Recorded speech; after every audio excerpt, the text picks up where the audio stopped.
She walked in for a simple checkup, but when the CEO doctor locked eyes with the twins, he realized he was staring at the family he never knew he had. But before we dive into the full story, let me know where you're watching from and what time it is. Now, subscribe to the channel, and let's get started. Melissa Carter nervously adjusted the strap of her worn handbag as she waited for the elevator that would take her to the 35th floor of the imposing Fifth Avenue building. The security guards eyed her with barely disguised curiosity, their gazes lingering on her scuffed shoes that stood in stark contrast to the immaculate marble lobby. She didn't belong here. Every polished surface seemed to whisper this truth. At 26, working as a waitress at 3 different restaurants in New Jersey, Melissa had gathered every ounce of courage for this moment. Her reflection in the mirrored elevator doors showed a woman trying desperately to appear confident, shoulders back, chin up. But the dark circles under her eyes betrayed nights of restless worry. The elevator announced its arrival with a soft chime. Melissa stepped inside, immediately retreating to the corner as 2 executives in tailored suits entered, their conversation about market fluctuations momentarily pausing as they assessed her. She pressed the button for the 35th floor and watched the numbers climb, each digit bringing her closer to a conversation that would alter the course of her life. Dr. Jonathan Reynolds' office exuded the opulence that characterized his existence. The son of one of Boston's most traditional families, graduated with honors from Harvard and about to begin his cardiothoracic surgery residency at the prestigious Massachusetts General Hospital, Jonathan personified American privilege and success. Their 3-year relationship had been meticulously kept away from his family's eyes and social circle. A fling he managed with the same clinical precision he applied to his surgeries. "Dr. Reynolds will see you now," his secretary announced, not bothering to mask her disdain. Her eyes traveled from Melissa's drugstore makeup to her department store dress, making it clear she considered her an anomaly in these surroundings. Jonathan barely looked up from the medical journals spread across his mahogany desk when she entered. His office overlooked Manhattan, the sprawling city seemingly at his feet, much like everything else in his life. "Melissa," he acknowledged, his voice carrying the measured tone of someone accustomed to controlling every situation. "This is unexpected. I thought we agreed to communicate via phone given my schedule." She remained standing, her fingers clutching her handbag so tightly her knuckles whitened. "I needed to tell you this in person."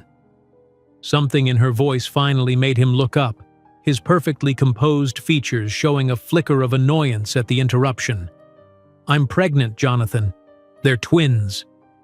The silence that followed was sharper than any scream. Jonathan slowly removed his designer glasses, placing them precisely beside the journal he'd been reading. There was no genuine surprise in his expression, only a cold calculation that Melissa had never noticed before. "And you expect exactly what with this information?" His voice was controlled, almost clinical. "I thought you should know. We could—" The words faltered on her lips as she watched his reaction. Jonathan interrupted her with a dry laugh. "You really think I'm going to ruin my career for a New Jersey waitress and 2 bastards who probably aren't even mine?" The words hit Melissa like physical blows. She watched, stunned, as he opened his drawer, removed a checkbook, and meticulously filled out an amount.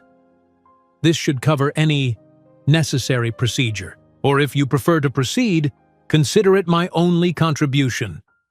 He slid the check across the polished desk. "Let's be realistic, Melissa. You can barely afford the rent for that cubicle in the Bronx. How do you intend to raise children? Besides, you would never be worthy of the circles I move in. My family has a name to uphold in Boston." Melissa's vision blurred with tears. "I thought you loved me." "Love?" He checked his platinum watch. "It was fun while it lasted. You were convenient. But now I'm heading to Boston, to a career I've built my entire life. What could we possibly offer each other?" He glanced pointedly at his watch again. "I have a conference in 20 minutes. My secretary can call you a taxi." Melissa stumbled out of the office, the crumpled check clutched in her hand, while the secretary avoided her gaze. In the elevator, alone at last, she let the tears flow freely. In the lobby, the older security guard watched with pity as she walked through the revolving doors into the cold reality of Manhattan. That night, in her tiny Bronx apartment, Melissa stared at the peeling ceiling. The check, now torn into small pieces, lay in the trash can. With only $247 in her bank account, overdue rent, and 2 embryos growing in her womb, the future looked like an endless abyss. She placed her hand on her still flat stomach. "What are we going to do?" she whispered to the darkness, the question hanging unanswered in the musty air. The following weeks unfolded in a succession of humiliations. The morning sickness hit hard, making her late for her early shifts. Her manager at the downtown diner pulled her aside after she rushed to the bathroom for the 3rd time in one morning. "Look, Melissa," he said, not quite meeting her eyes. "Customers don't feel comfortable with pregnant waitresses. It's not professional." He handed her a final paycheck that wouldn't even cover next week's rent. By her 4th month, her pregnancy became visible enough that her second restaurant job also let her go, using different words but conveying the same message. Only the late-night shift at a 24-hour diner in New Jersey remained, where the manager was desperate enough for staff that he overlooked her growing belly. Her landlord was less forgiving. "Rules are rules," he shrugged, handing her the eviction notice. "Rent's been late 3 months running. I got people waiting for apartments." Melissa packed her meager belongings into 2 suitcases, donating what wouldn't fit to a neighbor. The night before she had to leave, she sat cross-legged on the bare mattress, counting the money she had left. $112. Not enough for a new security deposit, not enough for anything. The women's shelter was clean but crowded, the night filled with the sounds of other women's sorrows. Melissa lay awake on the narrow cot, Jonathan's voice echoing in her mind. "You would never be worthy." The words haunted her, joining a chorus of doubts that grew louder each day. She found work cleaning office buildings in Manhattan, night shifts that accommodated her increasingly awkward movements as the twins grew. The irony wasn't lost on her as she emptied trash cans in offices similar to Jonathan's, the ghost of her former self sometimes reflected in the windows she wiped clean. 7 months pregnant, exhausted after doubling her cleaning shift to cover for a sick colleague, Melissa slumped into a chair in one of the executive offices she had just finished cleaning. Her swollen ankles throbbed, and the twins seemed particularly active tonight, kicking as if protesting her long hours on her feet. A forgotten financial magazine lay on the desk. Melissa picked it up, absent-mindedly flipping through pages of stock reports and market analyses. She stopped at an article featuring a determined-looking black woman on the cover. From Janitor to CEO, Sarah Johnson's unlikely journey to the Fortune 500. Something awakened within Melissa as she devoured the article. Sarah Johnson had started cleaning offices at night just like her while raising 2 children alone. She'd noticed inefficiencies in the company's logistics system, taught herself programming, and developed software that revolutionized supply chain management. Melissa caressed her prominent belly, a new resolution forming within her. "You don't need him," she whispered to the babies. "We're going to prove he was wrong. About everything." That night, Melissa did something she'd never imagined doing. She called her former high school science teacher, the only one who had always believed in her potential. Dr. Eleanor Wright, now the director of a biotechnology research laboratory, listened attentively to her former student's situation. "Come see me tomorrow," was all Eleanor said. The next day, Melissa walked into the modest laboratory in a converted warehouse space in Brooklyn. Eleanor, now in her 50s with streaks of gray in her dark hair, embraced her without hesitation. "You were always my most promising student," Eleanor said, examining Melissa's pregnant form with kind eyes. "Brilliant minds shouldn't be wasted on cleaning offices." A week later, Melissa started as an administrative assistant at the laboratory, with flexible hours and the promise that she could bring the twins when they were born. During her free moments, she studied biotechnology ferociously, absorbing knowledge with the same intensity with which she had sworn never to be called unworthy again. The night shift supervisor was shocked when she handed in her resignation. "You're giving up a steady job? In your condition?" Melissa smiled for what felt like the first time in months. "I'm not giving up. I'm moving forward." As her due date approached, Eleanor helped her secure a tiny studio apartment near the lab. The scientific team, mostly young researchers working on shoestring grants, pitched in to furnish it with second-hand baby essentials.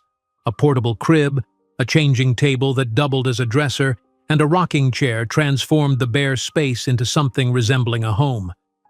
When Ethan and Emma were born on a frigid January morning, Melissa held the tiny bundles in her arms and made a solemn promise.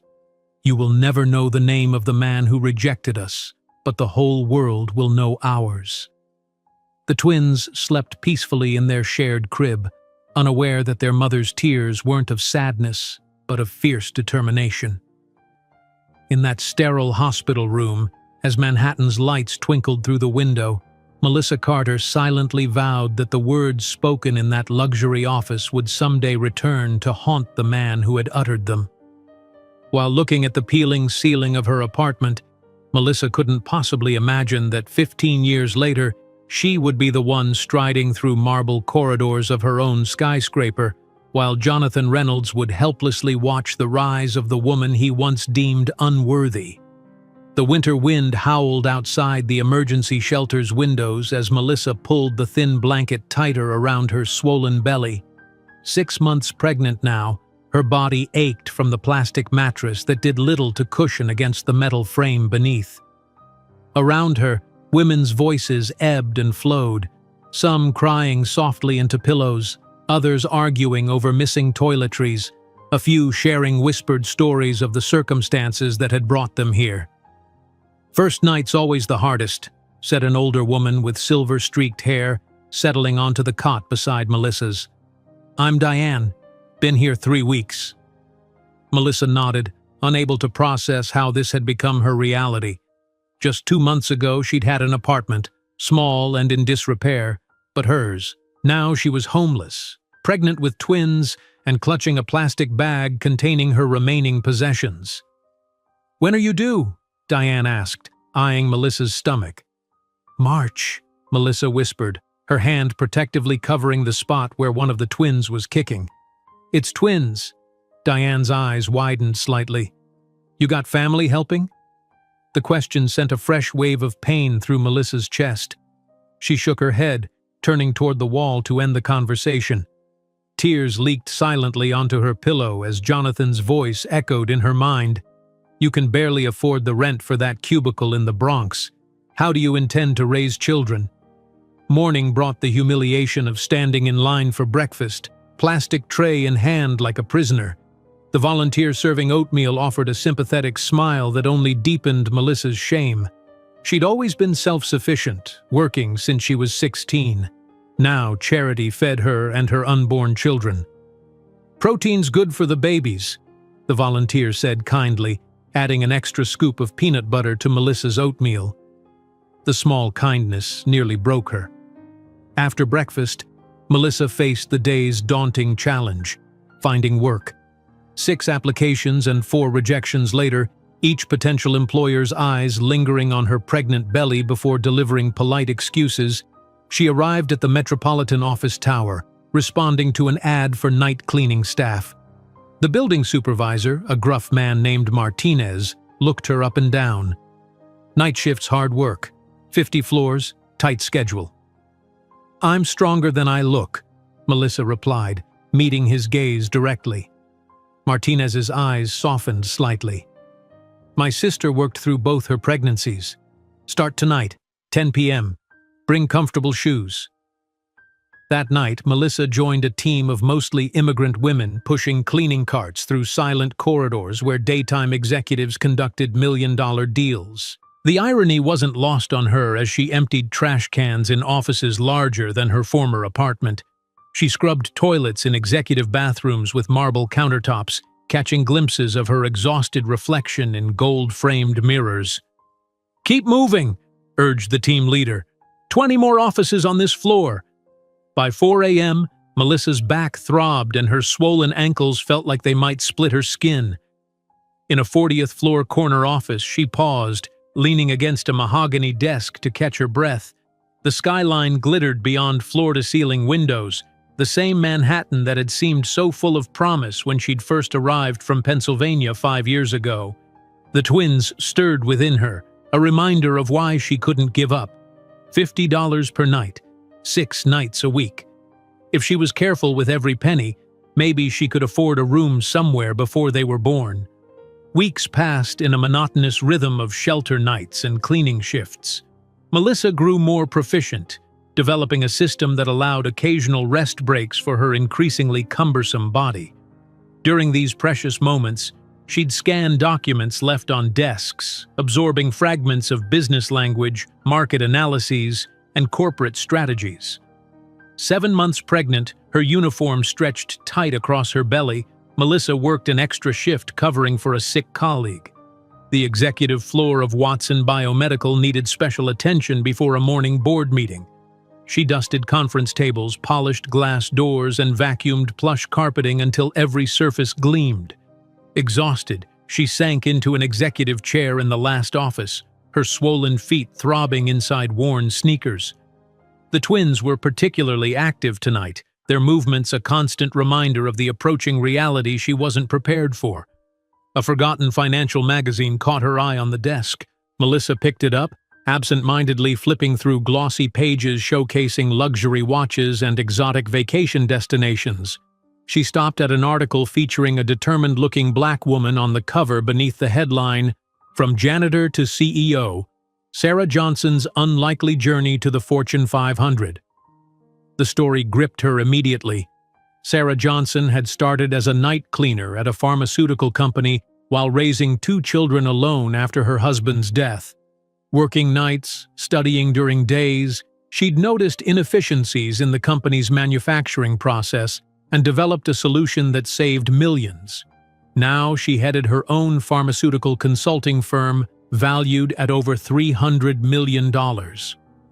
"I didn't have advantages," Sarah was quoted saying, "but I had determination and the ability to see opportunities where others saw only obstacles." Something awakened within Melissa as she read those words. Her hand moved to her belly, feeling the twins' movements beneath her palm. "You don't need him," she whispered fiercely. "We're going to prove he was wrong. About everything."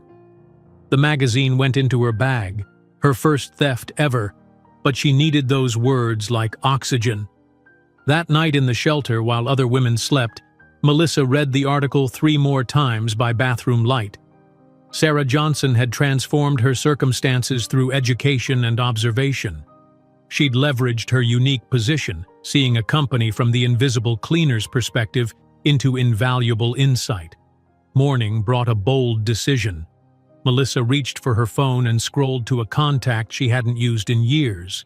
Dr. Eleanor Wright, her high school science teacher who'd once told her she had the mind of a researcher. Her finger hovered over the call button. What would she even say after all this time? That she'd failed at life? That the promising student was now pregnant, homeless, and cleaning toilets? The twins kicked simultaneously as if urging her forward. "Dr. Wright's office," answered a professional voice. I'd like to speak with Eleanor Wright, please. This is Melissa Carter. I was her student at Westfield High." A pause. 1 moment. Seconds stretched eternally before a familiar, warm voice came on the line. "Melissa, is that really you?" The kindness in those 4 words broke the dam. Melissa's voice cracked as she summarized her situation, each word painfully revealing how far she'd fallen from the bright future Eleanor had once predicted for her. When she finished, expecting pity or polite distance, Eleanor's response stunned her. "Come see me tomorrow," was all she said. The following afternoon, Melissa stood before a converted warehouse in Brooklyn's industrial district. "Wright Biotechnology Research," read a modest sign beside the entrance. Inside, the reception area was sparsely furnished but immaculately clean. Eleanor appeared moments later, Her dark hair now streaked with gray, but her eyes as sharp and kind as Melissa remembered. Without hesitation, she embraced her former student, seeming unbothered by Melissa's obvious pregnancy or worn clothing. "You were always my most promising student," Eleanor said, leading her through a laboratory where young researchers worked amid sophisticated equipment. "When you didn't go to college, I always wondered what happened."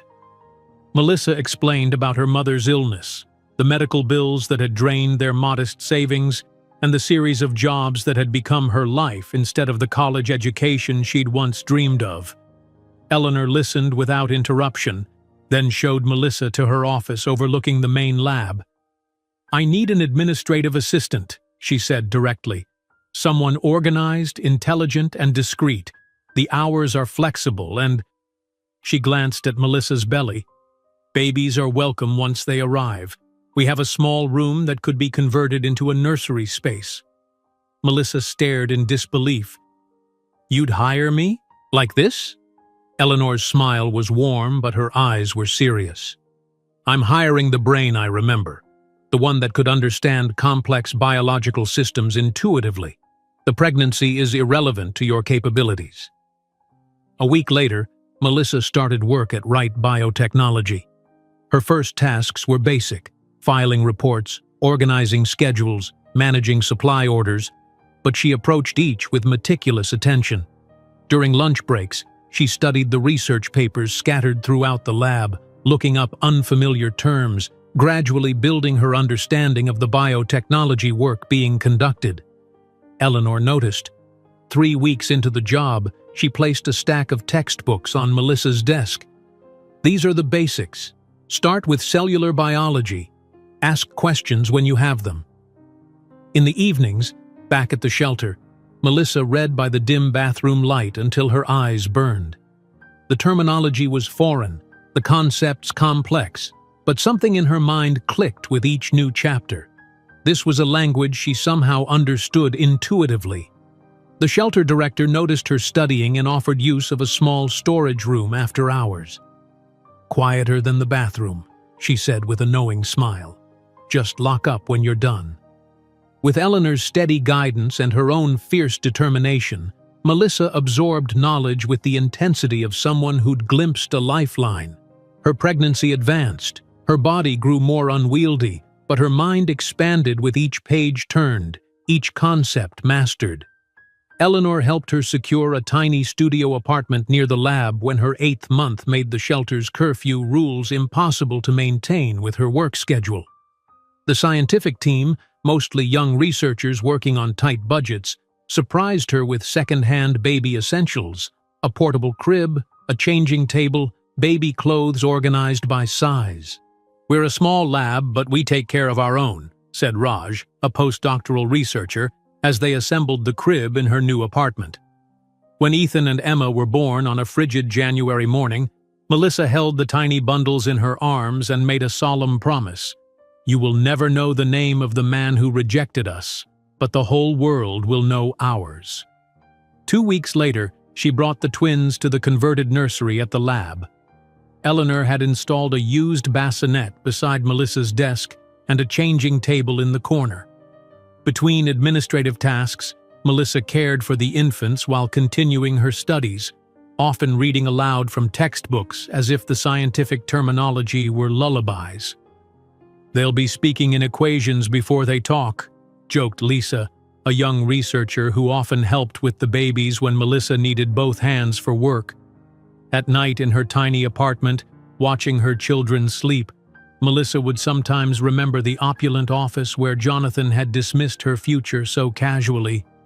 The pain remained, but it was transforming into something else, a fuel that powered her through exhaustion, feeding a determination that grew stronger each day. In the moment when the twins were born on that frigid January morning, Melissa couldn't know that in some years the device she would develop in her spare hours would be considered the greatest advancement in cardiac monitoring of the century, completely overshadowing any contributions the man who abandoned her would ever make to the field. The promise Melissa made to her newborn twins echoed in her mind daily as she navigated the exhausting yet transformative first 2 years of motherhood. Her tiny studio apartment became a carefully orchestrated space where every inch served multiple purposes. The kitchen table doubled as her desk, the living area transformed into a play space during the day and her bedroom at night, while the twins shared a crib in what was meant to be a walk-in closet. "Emma, sweetie, gentle with your brother," Melissa murmured, watching her daughter's determined fingers grip a colorful plastic ring that Ethan also wanted. At 8 months old, the twins already displayed distinct personalities. Emma, assertive and analytical, Ethan, observant and patient. Mornings began before dawn, with Melissa nursing one baby while reading scientific journals propped against her knees. By 6:30, she had both twins fed, changed, and packed into their second-hand double stroller for the 12-minute walk to Eleanor's lab. The other researchers had grown accustomed to the baby's presence, some even scheduling their break times to coincide with when they might hold one of the twins while Melissa organized laboratory orders or transcribed research notes. "You're reading about cardiac monitoring systems to them?" Dr. Raj Patel asked one afternoon, finding Melissa nursing Emma while reading aloud from a medical journal to both babies. Melissa smiled tiredly. "They seem to like the rhythm of scientific language. Works better than lullabies." "Start them young," Raj nodded approvingly, "though I suspect they'll be correcting our equations before kindergarten at this rate." These moments of normalcy and acceptance were precious to Melissa. The lab had become more than a workplace. It was a sanctuary where her status as a single mother was irrelevant compared to her growing contributions to their research. Eleanor had begun assigning Melissa increasingly complex administrative tasks, noting her quick grasp of scientific concepts that many graduate students struggled to comprehend. What had started as filing and scheduling had evolved into helping researchers organize their data and occasionally suggesting methodological improvements. "You have an intuitive understanding of systems that can't be taught," Eleanor observed one evening as they worked late, the twins asleep in their portable playpen. "Have you considered taking some formal courses? The community college has night classes." Melissa glanced at her sleeping babies. "Maybe when they're a little older. Right now, between work and them, I barely remember to eat." The physical toll of her new life was evident in the dark circles beneath her eyes and the clothes that hung loosely on her frame. Yet there was also a new sharpness in her gaze, a focused intensity that hadn't existed before the twins. Nights were the hardest. After putting the babies down, Melissa would often collapse onto her pull-out sofa bed, only to be awakened an hour later by Ethan's hungry cries or Emma's discomfort from teething. During these endless midnight hours, rocking one baby while the other fussed in the crib, Jonathan's face would sometimes appear in her mind, his clinical dismissal, his certainty that she would fail. "We're proving him wrong every day," she whispered to Emma during one such night, the baby's fevered forehead pressed against her neck. "Every single day." When the twins turned 1, the lab team surprised Melissa with a small celebration. They'd pooled resources to buy educational toys and contributed to a savings account for the twins' future education. "Speech development at 13 months exceeds expectations," noted Lisa, a developmental biologist, watching Emma stack blocks while naming their colors. "And Ethan's fine motor control is equally advanced," added Raj, observing the boy methodically fitting shapes into their corresponding holes. Melissa felt a surge of pride mixed with vindication. Her children were thriving despite the circumstances of their birth, despite the absence of the privileged pedigree their father had deemed essential. Around this time, Eleanor approached Melissa with an unexpected proposal. "The Peterson Foundation is offering scholarships for working parents pursuing science degrees. The application deadline is next week. I've taken the liberty of starting the paperwork for you." Melissa stared at the forms. "Eleanor, I can't possibly—" "You can and you will," Eleanor interrupted firmly. "You're already doing the work of someone with advanced training. This just makes it official." 2 months later, Melissa began night classes in biochemistry at the local community college. Twice weekly, Eleanor would stay with the twins at the apartment while Melissa rushed to 3-hour evening lectures, arriving with barely enough time to slide into her seat before the professor began. Despite her exhaustion, Melissa found herself thriving academically. Concepts that her classmates struggled to grasp seemed intuitive to her. Her practical experience in Eleanor's lab gave her an advantage in understanding real-world applications of theoretical principles. "Ms. Carter, this analysis is graduate-level work," her professor commented, returning a paper with a perfect score. "Have you considered transferring to a 4-year program after your associate's degree?" The suggestion seemed laughable given her circumstances, yet Melissa filed it away, another potential step on a path she was creating day by day. As her knowledge expanded, Melissa began spending her rare free moments sketching ideas for improving cardiac monitoring systems. The seed had been planted while organizing research on heart disease mortality rates, noting the critical gap between symptom onset and treatment. Current monitoring systems were either too invasive for preventative use or too imprecise for early detection. What if we could create something non-invasive but precise enough for daily use? She mused aloud one evening, sketching concepts while the twins played on a blanket nearby. Eleanor peered over her shoulder at the rough diagrams. "That's an ambitious goal. The current technology has limitations because of the distance between external sensors and cardiac tissue. But what if we approach it differently?" Melissa continued, excitement building. "Instead of trying to hear the heart more clearly through layers of tissue, what if we learn to better interpret the signals we can already detect?" These conversations became regular occurrences, often taking place during lunch breaks or after hours when the twins were occupied with the junior researchers who had become their extended family.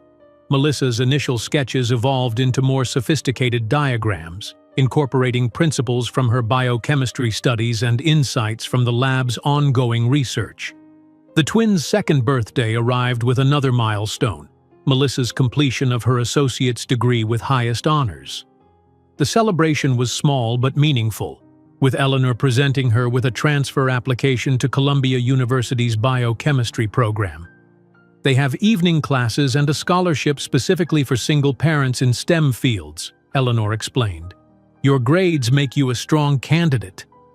The thought of adding university-level courses to her already overwhelming schedule seemed impossible, yet something in Melissa refused to dismiss the opportunity. Each step forward was a refutation of Jonathan's certainty that she would fail. It was around this time that Melissa first encountered Jonathan's name again. A medical journal left open in the lab featured an article on innovative cardiac surgical techniques, with a photograph of Dr. Jonathan Reynolds demonstrating his approach at a medical conference. He looked exactly as she remembered, confident, polished, privileged, now lauded as a rising star in cardiothoracic surgery. The sight of his face caused a physical reaction, a tightening in her chest, a momentary inability to breathe. But as she read the article describing his revolutionary approach to certain heart procedures, something unexpected happened. Instead of pain, she felt a curious detachment, followed by a critical assessment of his methodology. "His technique still requires full sternotomy," she noted aloud. "There's nothing actually minimally invasive about it." Eleanor glanced at the article, then at Melissa's face. "You know him?" Melissa closed the journal. "Another lifetime." That night, after putting the twins to bed, Melissa sat at her kitchen table with a fresh notepad. On it, she began sketching a new iteration of her cardiac monitoring concept, incorporating insights from the latest research papers and her growing understanding of biochemical markers. "If we can identify the precursors to cardiac events," she murmured to herself, "we could revolutionize preventative cardiology." The irony wasn't lost on her, that her work might someday intersect with Jonathan's field, perhaps even challenge the approaches he championed. The thought didn't consume her, but it lingered at the edges of her consciousness, adding an extra dimension to her determination. As her third year at Eleanor's lab began, Melissa's role had evolved significantly. No longer just an administrative assistant, she was now involved in research design and data analysis, with Eleanor increasingly treating her as a colleague rather than an employee. The twins, now steady on their feet and expanding their vocabularies daily, had become fixtures in the lab, absorbed into the scientific community like mascots. "Mitochondria is the powerhouse of the cell," Emma announced one morning, repeating a phrase she'd heard researchers discussing. "That's right, sweetheart." Melissa smiled, watching her daughter carefully place colored blocks in patterns that resembled the cell diagrams posted on the lab walls. Nearby, Ethan was being taught basic French terms by a visiting researcher, his pronunciation already remarkably accurate for a 2-year-old. The twins were absorbing knowledge at an extraordinary rate, their minds like sponges in the intellectually rich environment. Melissa was accepted to Columbia's evening program with a scholarship that covered 80% of her tuition. Her new schedule became even more demanding: lab work during days, university classes 3 evenings a week, studying whenever the twins slept, and continuous refinement of her cardiac monitoring concept in whatever moments remained. The physical toll was evident: weight loss, chronic fatigue, occasional moments when she would find herself staring blankly at a wall, momentarily unable to remember what she was doing. But these were offset by a growing sense of purpose and the tangible progress of her research ideas. "Your concept has merit," Eleanor told her after reviewing her latest designs. "With proper development, this could genuinely change how we approach cardiac monitoring." Those words, coming from a respected scientist with decades of experience, validated what Melissa had begun to suspect: that the idea forming in her mind was not just viable but potentially groundbreaking. While observing her children sleeping that night, their small chests rising and falling in peaceful rhythm, Melissa felt a surge of gratitude mixed with determination. The past 2 years had been a marathon of exhaustion and growth, of moments when continuing seemed impossible, followed by small triumphs that propelled her forward.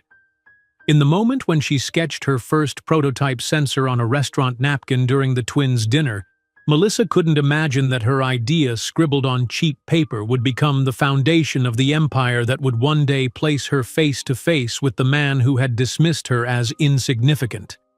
The napkin sketch that began as a late-night inspiration had evolved into something far more substantial 5 years later. Melissa stood at the front of the Columbia University auditorium, her biochemistry associate's degree diploma in hand, while Emma and Ethan, now 7 years old, applauded enthusiastically from the front row. Eleanor beamed beside them, proudly watching her protégé graduate with highest honors. "Mom! Mom! Over here!" Emma called out, waving frantically as Melissa descended from the stage. Her daughter's mathematical mind was already evident in the way she calculated the exact moment Melissa would appear in the aisle. "You were the best one up there," Ethan added in French, a language he'd picked up with remarkable ease from one of the lab's international researchers. At 7, he already spoke 3 languages fluently, absorbing them like oxygen. Melissa gathered them both in her arms, their small bodies warm against her graduation gown. "Thank you for being so patient with Mommy's studying," she whispered, fighting back tears of exhaustion and pride. "Dr. Peterson's waiting with your surprise," Eleanor said, checking her watch. "We should hurry." The surprise turned out to be a letter of acceptance to Columbia's MBA program, complete with a full scholarship for exceptional women in STEM. Professor Marcus Bennett, who had noticed Melissa's business acumen in an entrepreneurship elective, had personally championed her application. "This isn't just academic potential," he explained over coffee in his office the following week, the twins quietly doing advanced mathematics worksheets in the corner. "Your cardiac monitoring concept has commercial viability. With the right business framework, it could revolutionize preventative cardiology." Melissa glanced at her children, then back at the professor. "An MBA would mean 3 more nights away from them each week, which is why I've arranged for the program to accept your cardiac monitor development as your capstone project. You'll essentially receive credit for the work you're already doing. That evening, Melissa spread her latest monitoring prototype schematics across their kitchen table, no longer the wobbly second-hand piece from her studio days, but a sturdy oak table in their modest two-bedroom apartment in Washington Heights. The twins pulled up chairs on either side, their eyes moving intelligently over the diagrams. "Your power consumption calculation is off," Emma noted, pointing to a corner of the diagram. At 7, her mathematical intuition frequently surpassed that of doctoral students at the lab. "And this sensor configuration would be uncomfortable against the sternum," Ethan added, touching his own chest to demonstrate. Melissa smiled, still amazed by their precocious insights. "What would I do without my brilliant consultants?" Their apartment, though far from luxurious, represented significant progress from their early days. Bookshelves lined the walls, filled with scientific journals and children's books in multiple languages. A dedicated study area housed 3 desks, one for Melissa and one for each twin. The refrigerator displayed perfect test scores and complex mathematical equations written in childish handwriting. The prototype monitoring device had begun showing promising results in preliminary tests. Unlike existing monitors that required invasive procedures or provided only limited data, Melissa's design incorporated biochemical markers and advanced algorithms to detect subtle changes preceding cardiac events. The initial accuracy rate of 92% had startled even Eleanor.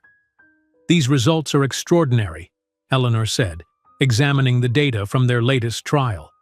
"Particularly the prediction window, giving patients and doctors nearly 12 hours of warning before an incident." Melissa leaned against the lab bench, watching the data stream across the monitor. "It still needs refinement. The false positive rate is too high for clinical application." "But the direction is clear," Eleanor insisted, turning to face her fully. "Melissa, this isn't just good work. This is potentially revolutionary." A week later, Eleanor called Melissa into her office, closing the door, a rarity in their open lab culture. "I've consulted with the lab's legal team," Eleanor began, sliding a folder across her desk. "I want you to file a patent application for the cardiac monitor. In your name, not the lab's." Melissa stared at the documents. "But I developed it using lab resources during work hours." "You developed it using your extraordinary mind, on your own time, while raising twins and earning 2 degrees, Eleanor corrected firmly. "The lab will survive without claiming ownership of your intellectual property. Your future might not." That night, after tucking the twins into bed, Melissa sat alone at her kitchen table staring at the patent application. Filing in her own name meant taking responsibility for development costs, clinical trials, regulatory hurdles, a mountain of obstacles she couldn't possibly navigate alone. Professor Bennett's entrepreneurship lectures echoed in her mind. "Innovations don't commercialize themselves," he'd said. "They require strategic business planning and capital investment." The next day, she approached him after his evening MBA class. "I need advice on forming a medical technology startup," she said without preamble. Bennett's eyes lit up. "I was hoping you'd ask. Let's meet tomorrow. Bring your latest prototype data." The meeting turned into a regular weekly session, with Bennett helping Melissa develop a comprehensive business plan for what would become Carter Biotech. They worked in a quiet corner of the university cafe, the twins doing advanced reading nearby, occasionally contributing insights that made Bennett raise his eyebrows in surprise. "Your 7-year-olds understand market segmentation better than my second-year MBA students," he remarked after Ethan made an astute observation about potential hospital adoption rates. "They've grown up in laboratories and classrooms," Melissa explained. "Business concepts are just another system for them to analyze." By the twins' 8th birthday, Melissa had completed her patent application, refined her business plan, and identified potential investors specializing in medical technology startups. With Bennett's guidance, she secured a small business loan to lease a tiny laboratory space in a developing area of Brooklyn, the official headquarters of Carter Biotech. The space was barely 500 square feet, with second-hand equipment and a small office area. But seeing Carter Biotech on the door for the first time gave Melissa a surge of pride, unlike anything she'd experienced since the twins' birth. "This is where we're going to change cardiology," she told the twins as they helped unpack equipment on a Saturday morning. Emma looked around critically. "We need more computational power for the algorithms." "And better chairs," Ethan added practically. "You can't think properly in uncomfortable chairs." Melissa laughed, marveling at their blend of brilliance and childish pragmatism. Noted. Computational power and ergonomic seating are now top priorities. In the corner of the small lab, Melissa set up a study area for the twins for after-school hours, complete with advanced textbooks, comfortable seating, and a small refrigerator stocked with healthy snacks. The arrangement wasn't conventional, but neither was their family. While the twins thrived academically, testing into programs for profoundly gifted children, Melissa divided her time between MBA coursework, lab development, and seeking investors. Sleep became a luxury, often limited to 4 hours per night.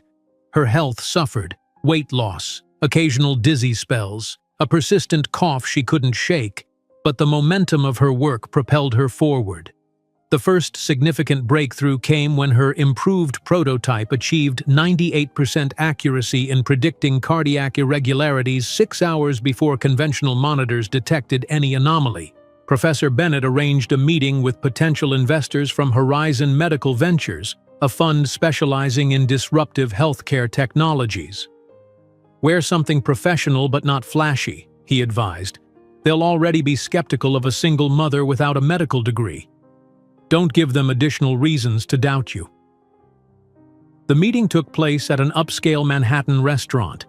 Melissa wore a carefully tailored navy suit purchased second-hand and altered to fit her slim frame. The twins sat in a corner booth working on advanced physics problems while occasionally glancing at their mother with encouraging smiles. "You brought your children to an investment pitch?" one investor asked, frowning.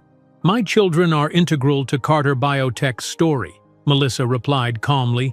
"They've contributed to the algorithm development and represent the future generation of scientific thinkers."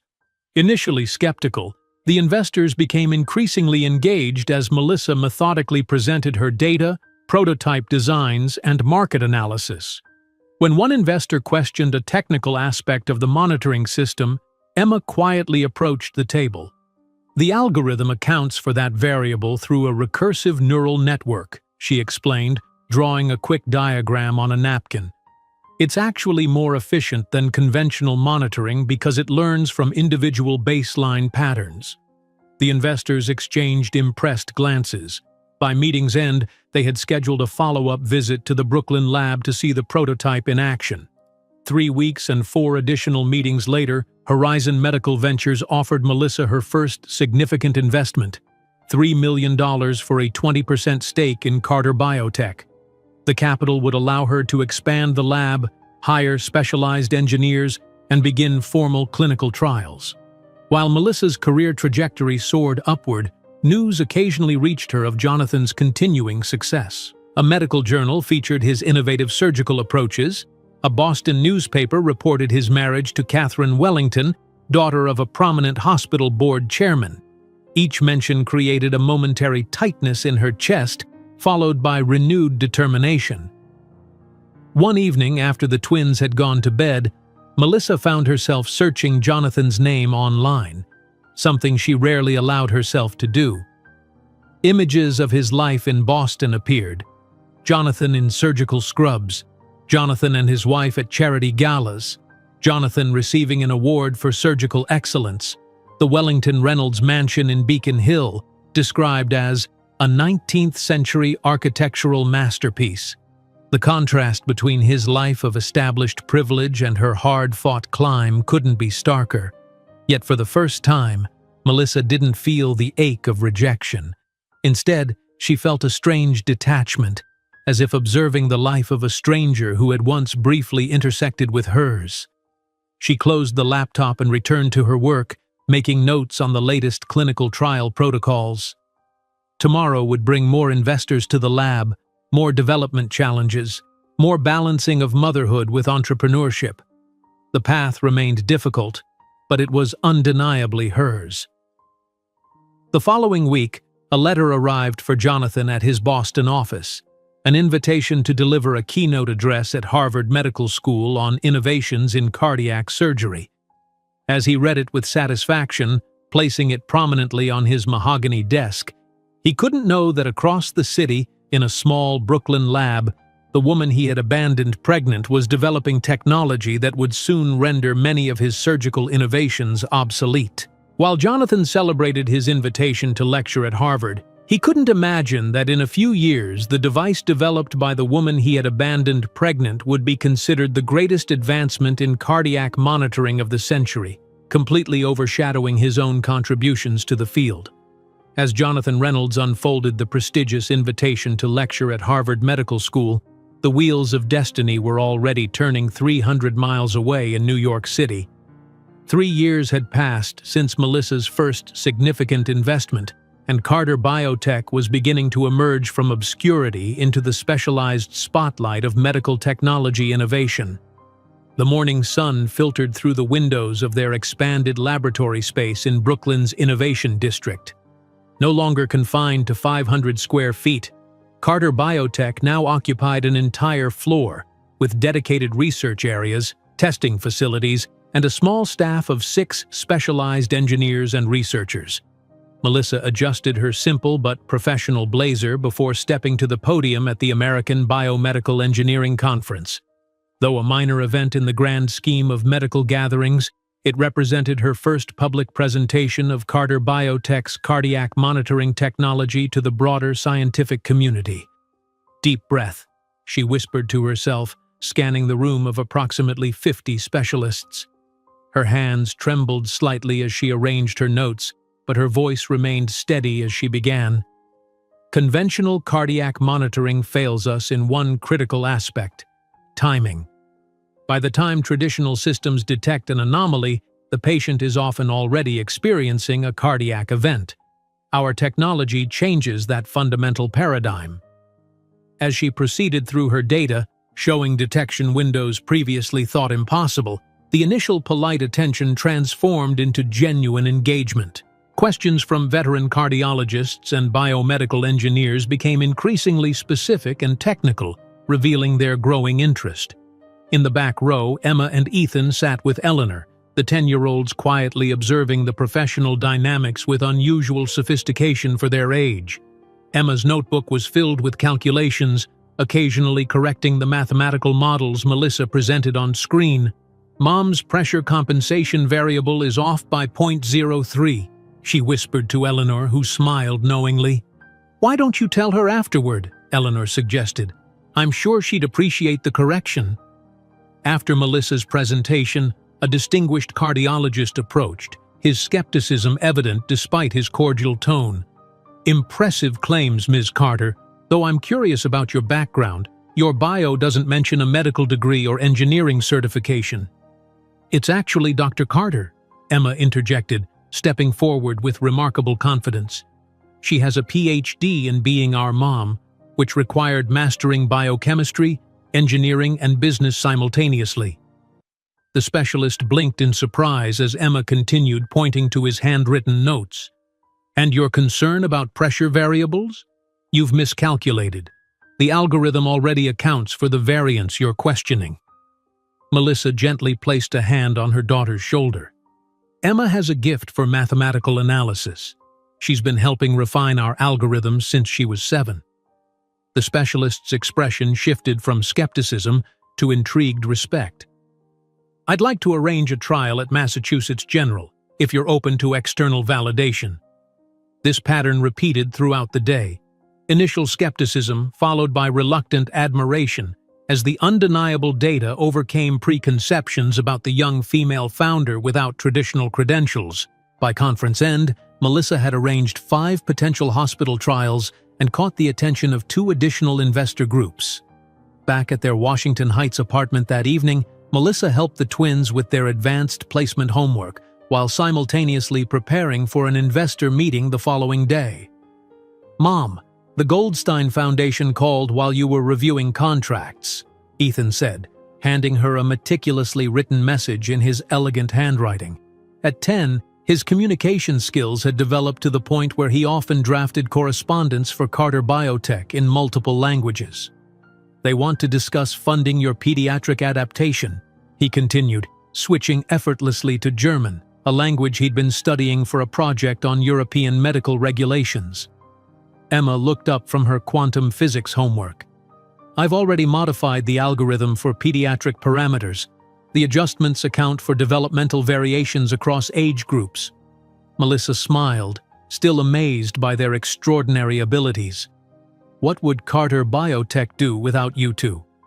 The company's growth wasn't without challenges. Established medical device manufacturers began taking notice, occasionally sending representatives to observe their presentations or attempting to recruit their engineers. Patent attorneys consumed an increasing portion of their limited budget, protecting their intellectual property from potential infringement. 3 months after the conference, Melissa sat across from representatives of Meridian Ventures, a significant medical technology investment fund whose interest could transform Carter Biotech's trajectory. "Your preliminary clinical results are impressive," said Robert Chen, Meridian's principal partner, reviewing the data from their first hospital trial. 96% accuracy in predicting cardiac events 4 hours before conventional symptoms is unprecedented. His colleague, an older man with steel-gray hair, leaned forward with skepticism etched across his features. "But I'm concerned about leadership capacity. A single mother without medical credentials running a company with this much potential? It's an unusual arrangement." Melissa had encountered this sentiment frequently enough to maintain her composure. "I understand your concern, Mr. Blackwell. However, Carter Biotech's current valuation of $80 million reflects market confidence in our leadership structure. I've assembled a medical advisory board of 6 cardiologists who oversee clinical applications while maintaining direct control over our core technology development." "Still," Blackwell persisted, "this type of company traditionally requires someone with established industry connections. Someone like a man with an Ivy League medical degree?" Melissa suggested, her tone pleasant but firm. The traditional approach to cardiac monitoring has remained essentially unchanged for 20 years precisely because of established thinking. Our advantage is bringing fresh perspective to an ossified field. Robert Chen smiled slightly, seeming to appreciate her composed pushback. "Let's cut to the chase. We're prepared to offer $3 million for 15% equity, with additional milestone-based funding available up to $12 million total. The investment would allow Carter Biotech to expand clinical trials nationally, hire specialized regulatory consultants for FDA approval, and begin developing their next-generation monitoring system." Melissa's hands trembled slightly as she signed the term sheet later that week, the magnitude of the moment not lost on her. "We've secured funding through FDA approval," she told the twins that evening, spreading celebratory pizza across their kitchen table, a rare indulgence in their health-conscious household. "Does this mean we can get better computers for the algorithm processing?" Emma asked practically, her priorities firmly established. "And maybe hire that Japanese researcher you liked?" Ethan added, referencing a brilliant biomedical engineer Melissa had met at a conference in Chicago.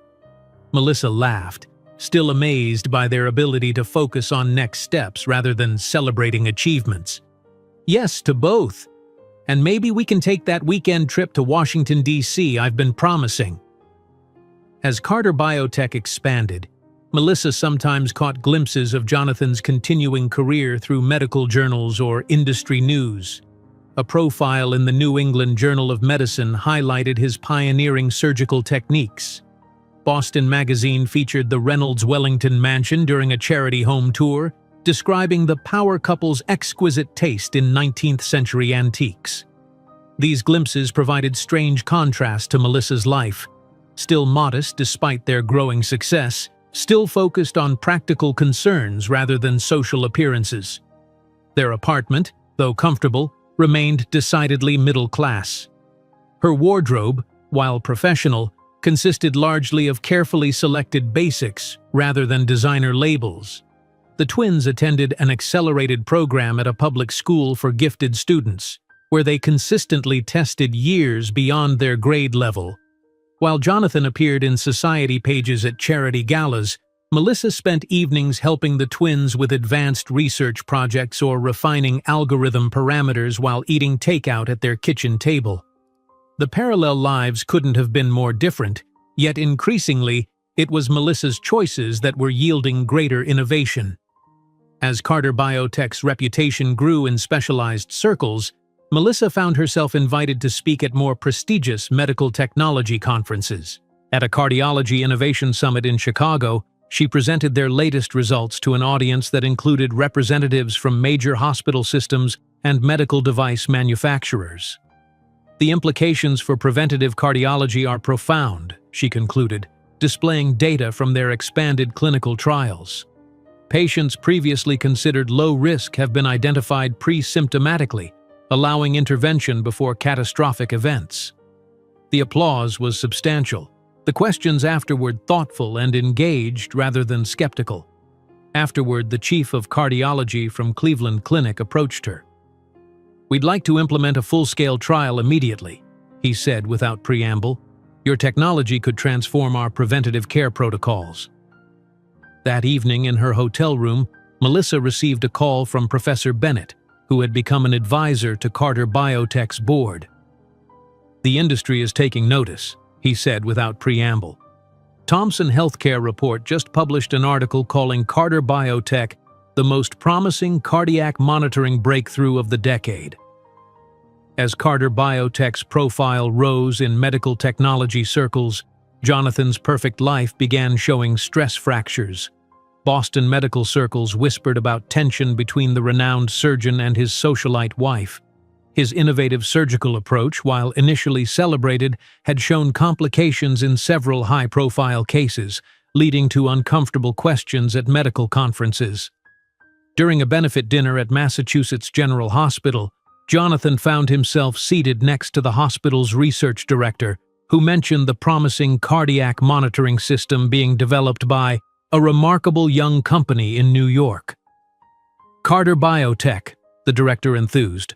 "Their preliminary results are extraordinary, potentially reducing emergency cardiac interventions by predicting events hours before conventional symptoms appear."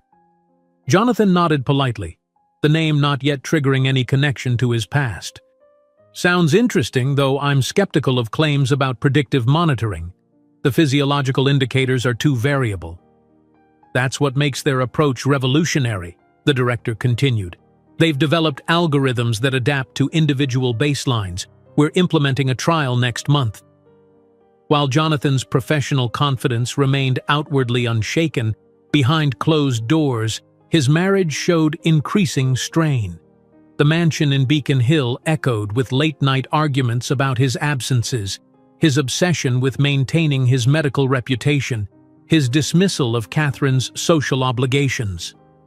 "You missed the hospital board dinner again," Catherine accused, her voice carrying through their expensively decorated living room.